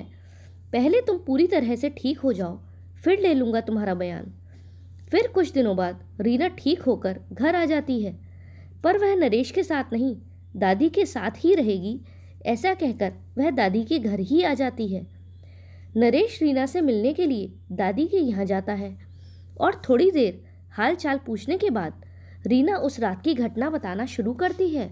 रीना बोली, उस रात मैं गहरी नींद में सोई थी। पता नहीं बाबा ने अचानक मुझे उठाया और बिना किसी शोर शराबे के मुझे अपने साथ चलने को कहा। मैंने उनसे कई दफ़ा पूछा भी कि मुझे वह कहाँ ले जा रहे हैं, पर उन्होंने बिना किसी आवाज़ के चलते रहने को कहा। फिर हम दोनों चलने लगे सुनसान सड़क पर। ऊपर से रात का वक्त। बाबा को पता नहीं डर लग रहा था या नहीं, पर मुझे तो बहुत ज़्यादा डर लग रहा था। फिर मैंने बाबा से वहीं रुककर पूछा, बताइए ना बाबा, हम कहाँ जा रहे हैं? दादी उठ जाएंगी और मुझे अपने पास ना पाकर परेशान हो जाएंगी। कम से कम उन्हें तो बताकर आते। बाबा बोले, सुन बेटा, किसी को भी बताकर आने का वक्त नहीं था हमारे पास। उन लोगों को मेरी योजना का पता चल गया है और अब वह हम लोगों को जिंदा नहीं छोड़ेंगे। मेरी तो बस जान ही ले सकते हैं, पर मुझे तेरी चिंता है। वैसे भी उस अजय की गंदी नज़र तुझ पर पहले से ही है, इसीलिए सबसे पहले मुझे तुझे एक सुरक्षित जगह पर ले जाना होगा ताकि अजय तुझ पर हाथ न डाल सके। मैं बोली, पर बाबा, आप दूर भेजकर उनसे मुझे तो बचा लेंगे, पर आप और दादी, आप दोनों को भी तो खतरा है। और ऐसी कौन सी योजना है जो उनको पता चल गई? बाबा ने कहा, बेटा, मैं इस कस्बे के बारे में सोचता हूँ। ये पूरा कस्बा ही मेरा परिवार है और इन भेड़ियों ने इस कस्बे को अपनी अय्याशी का ठिकाना बना रखा है और मेरे जीते जी मैं ये कभी नहीं होने दूंगा। पर एक धोखेबाज ने मेरी पीठ पर छुरा भोंक दिया। वह कहते हैं ना कि रावण को हराना नामुमकिन होता अगर जो विभीषण ने राम का साथ न दिया होता। बस मैं भी इस कस्बे के विभीषण को समझ नहीं सका और उसे अपना हर राज बताता गया। रीना फिर नरेश से कहती है, उस दिन तो मैंने बाबा से पूछा नहीं, पर अब समझ में आ गया है कि वह राजीव काका के बारे में ही बात कर रहे थे। मैं इतना डरी हुई थी कि बाबा को बड़े ही बेमन से सुन रही थी। हर वक्त ऐसा लग रहा था मानो कोई अचानक सामने आ धमकेगा। नरेश ने कहा, पर तुम्हारे बाबा को जब पता ही था कि तुम लोगों पर मुसीबत आने वाली है, तो फिर इतनी रात को तुम्हें लेकर उन्हें नहीं निकलना चाहिए था। रीना बोली, बात तो आपकी सही है, पर अगर घर ही सुरक्षित ना हो तो फिर सुनसान सड़क का क्या कहना? नरेश ने पूछा, फिर आगे क्या हुआ? रीना ने कहा, आगे हम काफ़ी देर से चले जा रहे थे कि तभी एक बस आती दिखाई देती है। बाबा वह बस देखकर न जाने क्यों घबरा गए, क्योंकि इतनी रात को बस, वह भी सुनसान सड़क पर। बाबा ने मुझे अपने पीछे कर दिया और वहीं सड़क के किनारे रुक गए और बस के गुजरने का इंतजार करने लगे। पर वह बस आकर हमारे सामने ही रुक गई और उसका ड्राइवर बाबा से कहता है, चलो भाई साहब, कहीं छोड़ दूं क्या? बाबा बोले, नहीं नहीं, हमारा घर पास में ही है, बस हम पहुंचने ही वाले हैं। वैसे इतनी रात को इस सड़क पर बस, कहाँ से आ रहे हो भाई और कहाँ को जा रहे हो? ड्राइवर बोला, अरे भाई साहब, तीर्थ यात्री हैं सभी, बस अब सारे अपने घर को लौट रहे हैं। बाबा और मैंने बस में झांका तो उस बस में बूढ़े, बच्चे, औरतें सभी बैठे थे। तो बाबा को उस ड्राइवर की बात पर यकीन आ गया। हम अपने कस्बे से काफ़ी दूर भी आ गए थे, इसीलिए हमें अजय और उसके आदमियों का डर भी नहीं था। बाबा ने फिर उस ड्राइवर से कहा, भाई क्या हमें सबसे नज़दीकी बस अड्डे तक छोड़ दोगे? ड्राइवर ने कहा, पर तुमने तो कहा था कि यहीं नज़दीक ही तुम्हारा घर है, फिर अब बस अड्डा? बाबा बोले, हाँ, वह अचानक इतनी रात को सुनसान सड़क पर बस देखकर डर गया, इसीलिए झूठ कह दिया था। फिर हम दोनों बस पर चढ़ जाते हैं और वही हमारी सबसे बड़ी भूल साबित होती है। हम बस में चढ़कर बैठ गए और थके होने की वजह से थोड़ी देर बाद ही हमारी आंख लग गई। शायद हम बस में खुद को सुरक्षित महसूस कर रहे थे। मैं भी चैन से सो रही थी और रात का वक्त, चारों तरफ शांति, बस भी सरपट सड़क पर दौड़े चली जा रही थी। अचानक मेरी नींद बाबा के शोर से खुली। बाबा चीख रहे थे, रोको बस, हमें यहीं उतरना है। मैं कह रहा हूँ ना, रोको बस। मैं भी अचंभित थी कि क्यों बाबा ऐसा कह रहे हैं। फिर मैंने बाबा से इसका कारण पूछा, क्या हुआ बाबा, आप इस बस को क्यों रुकवा रहे हैं? बाबा बोले, जरा बाहर झांक कर देख, तुझे खुद ब खुद समझ आ जाएगा। मैंने जब बाहर झांका तो मेरे होश ही उड़ गए। नरेश ने पूछा, ऐसा क्या देख लिया तुमने? रीना बोली, हम वापस अपने कस्बे के रास्ते की ओर ही जा रहे थे। नरेश हैरानी से बोला, क्या कस्बे की ओर? पर वह कैसे? रीना ने बताया, हमारा घर से भागना, हमारी योजना, सभी कुछ अजय और राजवीर को मालूम पड़ चुका था और इसीलिए उन्होंने हमारा पीछा करने की जगह हमें वापस इसी कस्बे में लाने की ठानी, क्योंकि यही एक ऐसी जगह थी जहां वह जो चाहें कर सकते थे। ऊपर से उन्हें यहाँ पूरा सहयोग भी मिलता। अगर गलती से उन्हें किसी ने कोई जुर्म करते हुए देख भी लिया तो भी वह सुरक्षित ही रहेंगे। खैर, उस बस ड्राइवर ने बाबा की एक भी बात नहीं सुनी और अंत में हम आ पहुँचे अपने कस्बे के स्कूल में। हमें बस से ज़बरदस्ती उतारा गया और फिर राजवीर ने उस बस ड्राइवर को जाने का इशारा किया। उसका इशारा पाते ही वह बस वहाँ से 9-2-11 हो गई। मेरी धड़कन इतनी तेज चल रही थी कि मैं बता नहीं सकती। फिर अजय मेरे सामने आकर मेरे बाल खींचकर मेरे बाबा से कहता है, सुरेश, अगर हमारे मुताबिक चलते तो आज तेरी बेटी का वह हाल नहीं होता जो अभी इसके साथ होने वाला है। अब तू अपनी आंखों के सामने अपनी बेटी की इज्जत लुटते देखेगा। बाबा जोर से चीखे, खबरदार, जो रीना को छूने की कोशिश भी की, अंजाम बहुत बुरा होगा। तुम लोग सब बहुत पछताओगे। तुम्हें नहीं पता कि मैं कहाँ तक पहुँच चुका हूँ। अब भी वक्त है, इस कस्बे को छोड़कर चले जाओ, वरना कहीं इतनी देर ना हो जाए कि चाहकर भी तुम लोग यहाँ से सही सलामत ना जा सको। राजवीर हंसते हुए कहता है, अरे सुरेश, तेरी बात सुनकर तो ऐसा लगता है मानो मैं नहीं तू ही नेता है। ठीक है, चल तेरी भी पहुँच देख ही लेंगे, पर पहले जो तेरी बेटी को करने के लिए यहाँ लाए हैं वह तो कर लें। यह सब कहते हुए रीना बिलक बिलक कर रोने लगी। इस पर नरेश उसे पानी ला कर देता है और कहता है, रीना, आगे क्या हुआ होगा मैं समझ गया, पर फिर भी तुम्हें अपनी जुबान से कहना होगा। मेरा बस चलता तो इस प्रक्रिया को यहीं रोक देता, पर मैं भी कानून के हाथों मजबूर हूँ।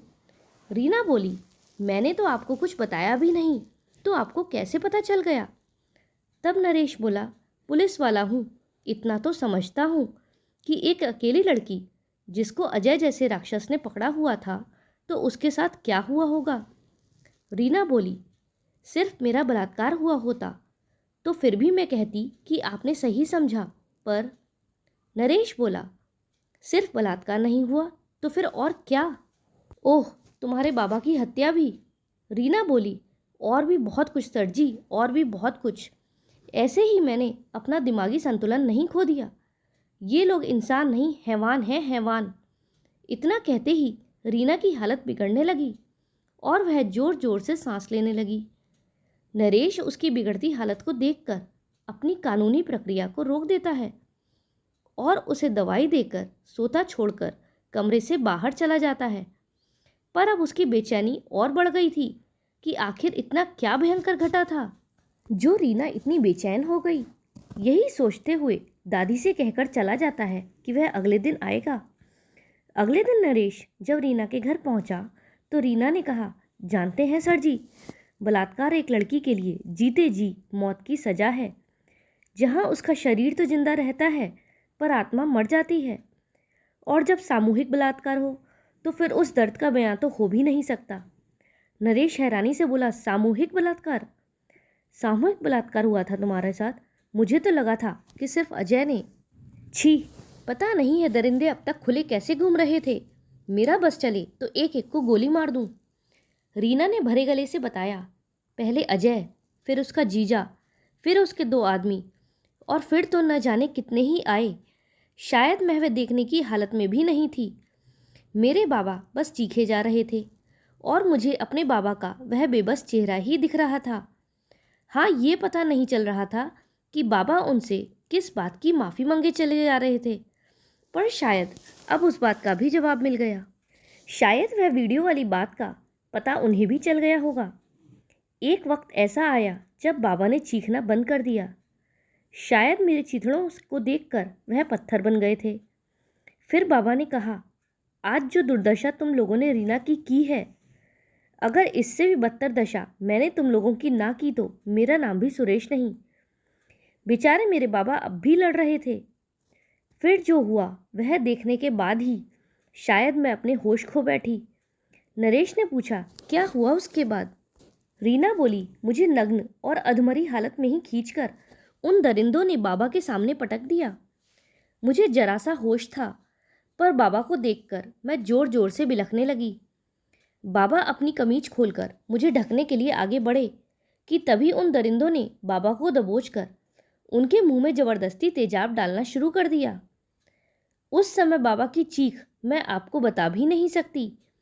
मेरी आंखों के सामने बाबा तड़प रहे थे। उनकी तकलीफ शायद ही कोई समझ रहा होगा। उनके अंदर के अंग मानो गल रहे थे। ना तो वह मर ही रहे थे और ना ही वह चटपटाना बंद कर रहे थे। मेरे अधमरे शरीर में जैसे अचानक जान आ गई। मैं बाबा बाबा चीखती हुई उनके पास गई। वे दरिंदे हंस रहे थे। शायद मैं नग्न हूँ, मुझे इस बात का भी ध्यान नहीं रहा। मैं बस बाबा को पकड़कर रोए जा रही थी। इतने में भी उन दरिंदों को चैन नहीं मिला। उन्होंने मेरे बाबा को मेरे पास से खींचकर उनके ऊपर भी तेजाब डालना शुरू कर दिया। मेरे बाबा का सारा शरीर गलता जा रहा था। वे इस कदर तड़प रहे थे कि मैं आपको बता भी नहीं सकती।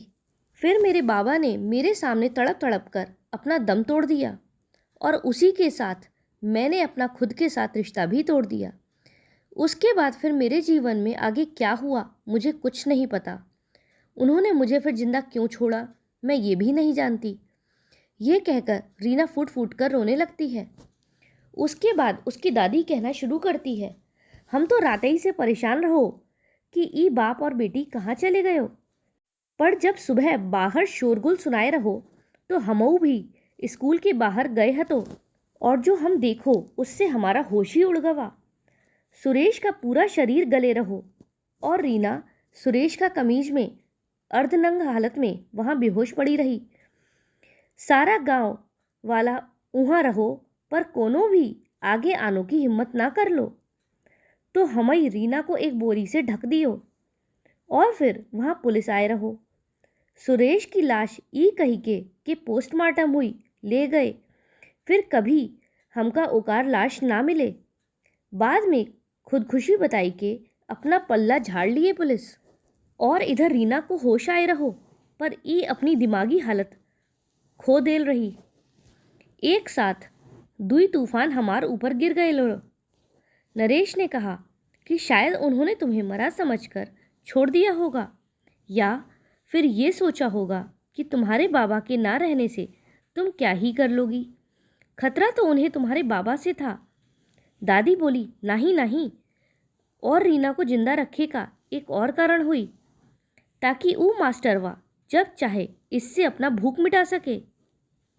फिर दादी बोली, खैर जो हो गई मिट्टी डाल दियो ऊपर, अब जो हुई वालो रहो वो हो ही गई, अब का बात करो। अब ता हमार रीना एक पुलिस अफसर की लुगाई हो। रीना ने कहा, नहीं दादी, मैं इस शादी को नहीं मानती। मुझे नहीं रहना इनकी बीवी बनकर। दादी बोली, का कहो रहो करमजली, ऊ तो तोहार भाग्य अच्छा रहो कि ई बबुआ तोहार जिंदगी में आए रहो, वरना एक लड़की जेकर साथ इतना कुछ घट गयो ओकर साथ ब्याह कौन करी। रीना ने कहा, मैं जिंदगी भर कुंवारी ही रहूंगी, मुझे कोई फर्क नहीं पड़ता, पर पूरी जिंदगी एहसानों तले दबकर जीना मुझे मंजूर नहीं। सर जी, आपको जब भी मेरी गवाही या मेरी ज़रूरत होगी मैं हाजिर रहूंगी, पर इस शादी को आप भूल जाइए और हो सके तो आप इस कस्बे से भी चले जाइए। नरेश बस रीना की बातों को सुनता रहा। शायद वह भी अंदर से यही चाहता था, इसीलिए बिना एक शब्द भी कहे वह रीना के घर से चला जाता है। उसके जाते ही दादी बोली, का करो करमजली, इससे अच्छो तो तू पागल ही रहती। भगवान ने तोहार दुख देखकर इतना अच्छो वर भेज दियो, पर तू अपने हाथों से सब सत्यानाश कर दियो। देख रहा है सुरेश, काहे ई जंजाल को हमार माथे रखकर चला गया। ये कहकर दादी रोने लगती है। रीना भी रोना चाह रही थी, पर शायद उसके आंसू अब सूख चुके थे। अगले दिन नरेश ना तो रीना के घर आया और ना ही उसको किसी ने कस्बे में देखा। रीना को लगा वह जाने के लिए इतना उत्सुक था कि मेरे मना करते ही यहाँ से चला गया। रीना थोड़ी उदास तो हुई, पर फिर वह अपने आप को सामान्य दिखाने लगी। तभी गांव का एक आदमी आकर दादी से कहता है, अम्मा, ऊ नया मास्टर जो है ना, ऊ की तबीयत बहुत खराब है, सुबह से बिस्तर पर पड़ो है। ऊ तो रामू काका ऊका दूध देवे गए रहो तो पता चलो। रीना भी वहीं थी। ये खबर सुनते ही वह दौड़ी नरेश के घर, तो देखा नरेश बिस्तर पर पड़ा कराह रहा था। रीना फटाफट से उसके लिए काढ़ा बनाकर ले आती है और काढ़ा पिलाने के बाद नरेश के सर पर पानी की पट्टी रखने लगती है। उसके बाद रीना वहीं रहकर नरेश की सेवा करने लगती है। धीरे धीरे नरेश ठीक होने लगा। वह देखता है कि उसके कुछ भी कहने से पहले ही रीना सब कुछ उसके सामने हाजिर कर देती है। एक दिन वह रीना को एकटक देखे जा रहा था और शायद कुछ पूछना भी चाहता था। रीना ने जब उसे ऐसे देखते हुए देखा तो उससे पूछा, क्या पूछना चाहते हैं सर जी? यही कि मैं यहाँ क्यों हूँ और अपने घर क्यों नहीं जा रही? तो आप चिंता मत कीजिए, आप एक बार ठीक हो जाइए तो मैं चली जाऊंगी। फिर आप भी अपनी माँ के पास चले जाइएगा, आखिर उनको भी तो आपकी फिक्र सताती होगी। नरेश रीना की बात सुनकर चौंका और बोला, तुम्हें कैसे पता? रीना बोली, माँ तो सबकी होती है ना, तो जाहिर सी बात है आपकी भी होंगी। हाँ, कुछ मेरे जैसे बदनसीब होते हैं जिनकी माँ नहीं होती। खैर छोड़िए ये सब बातें, आपके लिए खिचड़ी बनाई है, अभी वह खाकर यह काढ़ा पी लीजिए। नरेश ने कहा, नहीं, मुझे खिचड़ी नहीं खानी और ना ही यह काढ़ा पीना है। रीना बोली, हाँ समझ आ रहा है कि तबीयत ठीक हो गई है, वरना अब तक मैं क्या दे रही थी, कुछ सुध भी थी आपको? अब चुपचाप कुछ दिन और यह सब खा लीजिए, बाद में जो मर्जी हो वह खा लीजिएगा। अब आपको लग रहा होगा कि मैं एक पत्नी की तरह आपके ऊपर हुक्म चला रही हूँ, पर नहीं, ये बस दोस्ती ही समझ लीजिए। नरेश चुपचाप उसकी बातें सुनता रहा। न जाने क्यों रीना की बातें उसे बहुत अच्छी लग रही थीं। फिर रीना कहती है, एक बात पूछूं आपसे, यहाँ से जाने के बाद हम सबको याद रखिएगा या भूल जाइएगा? मतलब हम तो आपसे मिलने शहर जा नहीं पाएंगे, पर आप तो कभी कभार आएंगे ही ना। नरेश उसकी इस बात पर उसे एकटक देखे जा रहा था और रीना उससे नजरें चुरा रही थी, और चाहकर भी रीना नरेश के लिए अपनी भावनाओं को छुपा नहीं पा रही थी। फिर नरेश बोला, तुम्हारे सवाल का जवाब देने से पहले मेरे एक सवाल का जवाब तुम दोगी क्या? रीना ने कहा, हाँ पूछिए। नरेश ने पूछा, तुमने हमारी शादी को मानने से इनकार क्यों किया? क्या सच में तुम ऐसा ही चाहती हो? रीना अब तक जो अपनी भावनाओं को छुपाने की कोशिश कर रही थी, नरेश के इस सवाल से अपने आंसुओं को रोक नहीं सकी और रोते हुए बोली, सर जी, कहाँ आप पढ़े लिखे एक बड़े अफसर और कहाँ मैं एक गांव की मामूली सी लड़की। माना आपने अपना फर्ज निभाने के दौरान मुझसे शादी की, और तब मेरी मानसिक अवस्था भी ऐसी नहीं थी कि यह सब कुछ रोक या समझ पाती, पर अब तो सब समझती हूँ ना, फिर क्यों ज़बरदस्ती उस रिश्ते को ढोना जिसमें कोई लगाव या प्यार ही ना हो? और आपको मेरे लिए बुरा महसूस करने की भी कोई ज़रूरत नहीं है, मैं बिल्कुल ठीक हूँ। आप जब अपने घर वापस चले जाइएगा तब देखिएगा इस रीना को ज़्यादा दिन तक आप याद नहीं रख पाएंगे। नरेश ने पूछा, और तुम भी मुझे भूल जाओगी? रीना ने जवाब दिया, हाँ तो और क्या, जिंदगी के सफ़र में आगे बढ़ते रहना ही है। लोगों का क्या है, वो तो आते जाते रहते हैं, और वैसे मेरी दादी का और मेरा एक दूसरे के साथ होना ही काफ़ी है। नरेश कुछ नहीं कहता और रीना भी अपने घर चली जाती है। शाम को नरेश रीना के घर आकर कहता है, दादी, आपका आशीर्वाद लेने आया हूँ। कल मैं यहाँ से जा रहा हूँ। आप लोगों से मिलकर बहुत ही अच्छा लगा। रीना भी वहीं बैठी सब्जियाँ काट रही थी। नरेश की जाने की खबर सुनकर उसने अपनी कोई प्रतिक्रिया नहीं दी, पर उसका दिल जोरों से धड़कने लगा। उसकी बेचैनी वह शायद बयां ही नहीं कर सकती थी, मानो उसकी कोई अमूल्य चीज़ छिनने वाली हो। मैं तो यही चाहती थी, फिर क्यों मेरा दिल इतना रो रहा है? रीना ने मन ही मन सोचा। उसका ध्यान कहीं और होने की वजह से उसकी उंगली कट गई। नरेश दौड़कर आता है और दादी से शक्कर मांगकर उसकी चोट पर लगाने लगता है। फिर वह रीना से कहता है, जब तन और मन दोनों एक दूसरे से लड़ रहे हों तो ऐसा होना तो स्वाभाविक है। रीना नरेश की इस बात का मतलब तो समझ रही थी, पर उसे खुद को पत्थर बनाकर रखना था, वरना जो वह आज कमज़ोर पड़ी तो उसके सारे जज्बात बाहर आ जाएंगे। जब रीना चुप रही तो नरेश ने कहा, ठीक है दादी, अब मैं चलता हूँ। इतने में उसका फ़ोन बज उठा और वह हेलो कहकर बाहर निकल गया। रीना भी उसके पीछे गई, शायद आखिरी दफ़ा उसे देखने। नरेश फ़ोन पर बात कर रहा था, नहीं माँ, पता नहीं, मैं बड़ा ही बेचैन हूँ। ये सच है कि मैं भी इस शादी को नहीं निभाना चाहता था, पर आज यहाँ से सब कुछ छोड़कर जाते हुए, उसे छोड़कर जाते हुए बहुत तकलीफ़ हो रही है। जिस दिन से मैंने यहाँ अपने कदम रखे हैं, बस उसकी तरफ ही खिंचा चला गया।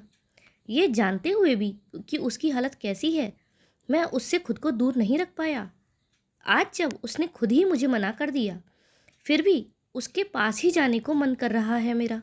मैं क्या करूँ माँ, मुझे कुछ समझ नहीं आ रहा। रीना ये सारी बातें सुन लेती है और रोते रोते अपने घर के अंदर चली जाती है। दादी भी उसकी हालत समझ लेती है, पर वह जानती थी कि ये सुरेश की बेटी है, एकदम जिद्दी। एक बात जो ठान लियो वो करके ही दम लेवेगी। अगले दिन नरेश जाने की तैयारी कर रहा था। इतने में कस्बे का एक आदमी नरेश के पास आकर कहता है कि रीना की दादी अब इस दुनिया में नहीं रही। नरेश दौड़ता हुआ रीना के घर पहुंचता है, जहां रीना बुत बनी बैठी थी। नरेश ने रीना से पूछा, अचानक से दादी को क्या हुआ? कल तक तो ठीक थी। रीना एक हल्की सी मुस्कान के साथ कहती है, हाँ, इस बुढ़िया ने अपनी चाल चल दी। नरेश अपनी भौहें सिकोड़ते हुए बोला, ये कैसी बातें कर रही हो तुम? इतना बड़ा हादसा हो गया और तुम मुस्कुरा रही हो। कहीं वापस से तुम्हारा दिमाग तो खराब नहीं हो गया? रीना बोली, मेरा दिमाग कभी सही होना ही नहीं चाहिए था, तो सारे झंझटों से बच जाती। दादी को लगा, इसके मर जाने से मैं आपसे अपना ब्याह नहीं तोड़ूंगी, क्योंकि मैं इसके भरोसे ही तो आपसे शादी को इनकार कर रही थी, तो इसीलिए इसने खुद को ही हटाना मुनासिब समझ लिया। नरेश ने हैरानी से पूछा, तुम यह सब इतने यकीन से कैसे कह सकती हो? तब रीना ने नरेश को एक दूध का ग्लास दिखाया, जिसमें धतूरा कूटकर मिलाकर पिया था दादी ने। नरेश रानी से बोला, अगर तुमने यह सब ना किया होता तो शायद दादी आज जिंदा होती। रीना बोली, पर अब भी मैं अपने फैसले पर अडिग हूँ। ये मत समझिएगा कि दादी के न रहने पर मैं अपने रिश्ते को मान लूँगी। आप चले जाइए सर जी, दादी ने अपनी मर्जी चला ली, अब मैं भी अपनी मर्जी की मालिक हूँ। इतना सुनकर नरेश गुस्से में वहाँ से निकल जाता है और इधर रीना अकेले में अपने कमरे में बैठी अपनी दादी को याद करके रो रही थी। रोते रोते ही वह दादी से कहती है, दादी, इतना बड़ा फैसला कर लिया और मुझसे एक बार भी मेरी हालत नहीं जाननी चाहिए। एक बार भी अपनी रीना से नहीं पूछा कि तू काहे ऐसा कर रही है। ठीक है, जब आपको अपनी ही मनमानी करनी थी तो फिर अब मैं भी अपनी ही मनमानी करूँगी। मैं भी वैसा ही करूँगी जैसा मेरा मन कहेगा। मैं यह कस्बा ही छोड़कर चली जाऊँगी, वहाँ चली जाऊँगी जहाँ मुझे कोई ना पहचानता हो। बस एक बार आपके सारे क्रियाक्रम संस्कार हो जाएं। और भी बहुत कुछ रीना अपनी दादी से कहे जा रही थी। कि तभी पीछे से नरेश आकर कहता है, आखिर कहाँ जाना चाहती हो तुम? कहो तो मैं छोड़ दूं। नरेश अभी तक गया नहीं। जितना हैरान आप हो गए होंगे ये देखकर, उससे भी कहीं ज़्यादा रीना हो गई। फिर अपने आप को संभालते हुए नरेश से बोली, क्या बात है सर जी, कुछ भूल गए क्या यहाँ, जो फिर से आ गए? नरेश बोला, सोच कर तो गया था कि यहाँ से जाने के बाद सब कुछ भूल ही जाऊँगा, पर क्या करूँ, उससे पहले ही मेरी सब भूल दूर हो गई, या यूं कह लो कि किसी ने मेरी सब भूल दूर कर दी और अब इस भूल भुलैया में से सब कुछ निकालने आया हूँ। रीना नरेश की बातों का मतलब नहीं समझ पा रही थी, इसीलिए वह बस उसे देखे जा रही थी। तभी नरेश की माँ पीछे से आकर कहती है, रीना बेटा, मुझे माफ़ कर दो, मुझसे बहुत बड़ी भूल हो गई जो मैंने तुम्हें ऐसा करने के लिए कहा। तब रीना आश्चर्य से उसकी माँ को देखने लगी और नरेश ने कहा कि रीना, मुझे माँ ने सब बता दिया है कि वह तुम्हें तुम्हारी हालत की वजह से पसंद नहीं कर रही थी, इसीलिए उन्होंने तुम्हें तार भेजकर तुमसे कहा था कि तुम मुझसे कोई रिश्ता मत रखो, और इसीलिए तुम ये सब नाटक कर रही थी। लेकिन अब माँ को भी सब समझ आ गया है कि तुम वास्तव में बहुत अच्छी लड़की हो और मैं तुम्हारे बिना नहीं रह सकता, इसीलिए अब माँ हमारे इस रिश्ते को स्वीकार करने के लिए तैयार है। नरेश की बात सुनकर रीना नरेश की माँ को देखने लगी तो उन्होंने रीना के आगे हाथ जोड़ लिए और बोली, बेटी, मुझे माफ़ कर दो और मेरे बेटे के साथ अपने रिश्ते को आगे बढ़ाओ। मेरे बेटे को अपना लो, वह तुमसे बहुत प्यार करता है और तुम्हारे बिना जी नहीं पाएगा। ऐसा कहकर उन्होंने रीना को अपने गले लगा लिया। अब सारे गिले शिकवे मिट चुके थे और नरेश की माँ ने दादी के सारे संस्कार होने के बाद कस्बे में ही पूरे कस्बे के सामने नरेश और रीना की दोबारा शादी कराकर उसे अपनी बहू के रूप में स्वीकार कर लिया। अब हर तरफ सिर्फ खुशियाँ ही खुशियाँ थीं। दोस्तों, आपको ये कहानी कैसी लगी कमेंट में ज़रूर बताइएगा। अगर पसंद आई हो तो वीडियो को लाइक करें और चैनल पर नए हों तो चैनल को सब्सक्राइब करें। हमारे साथ अंत तक बने रहने के लिए धन्यवाद। जय श्री राधे।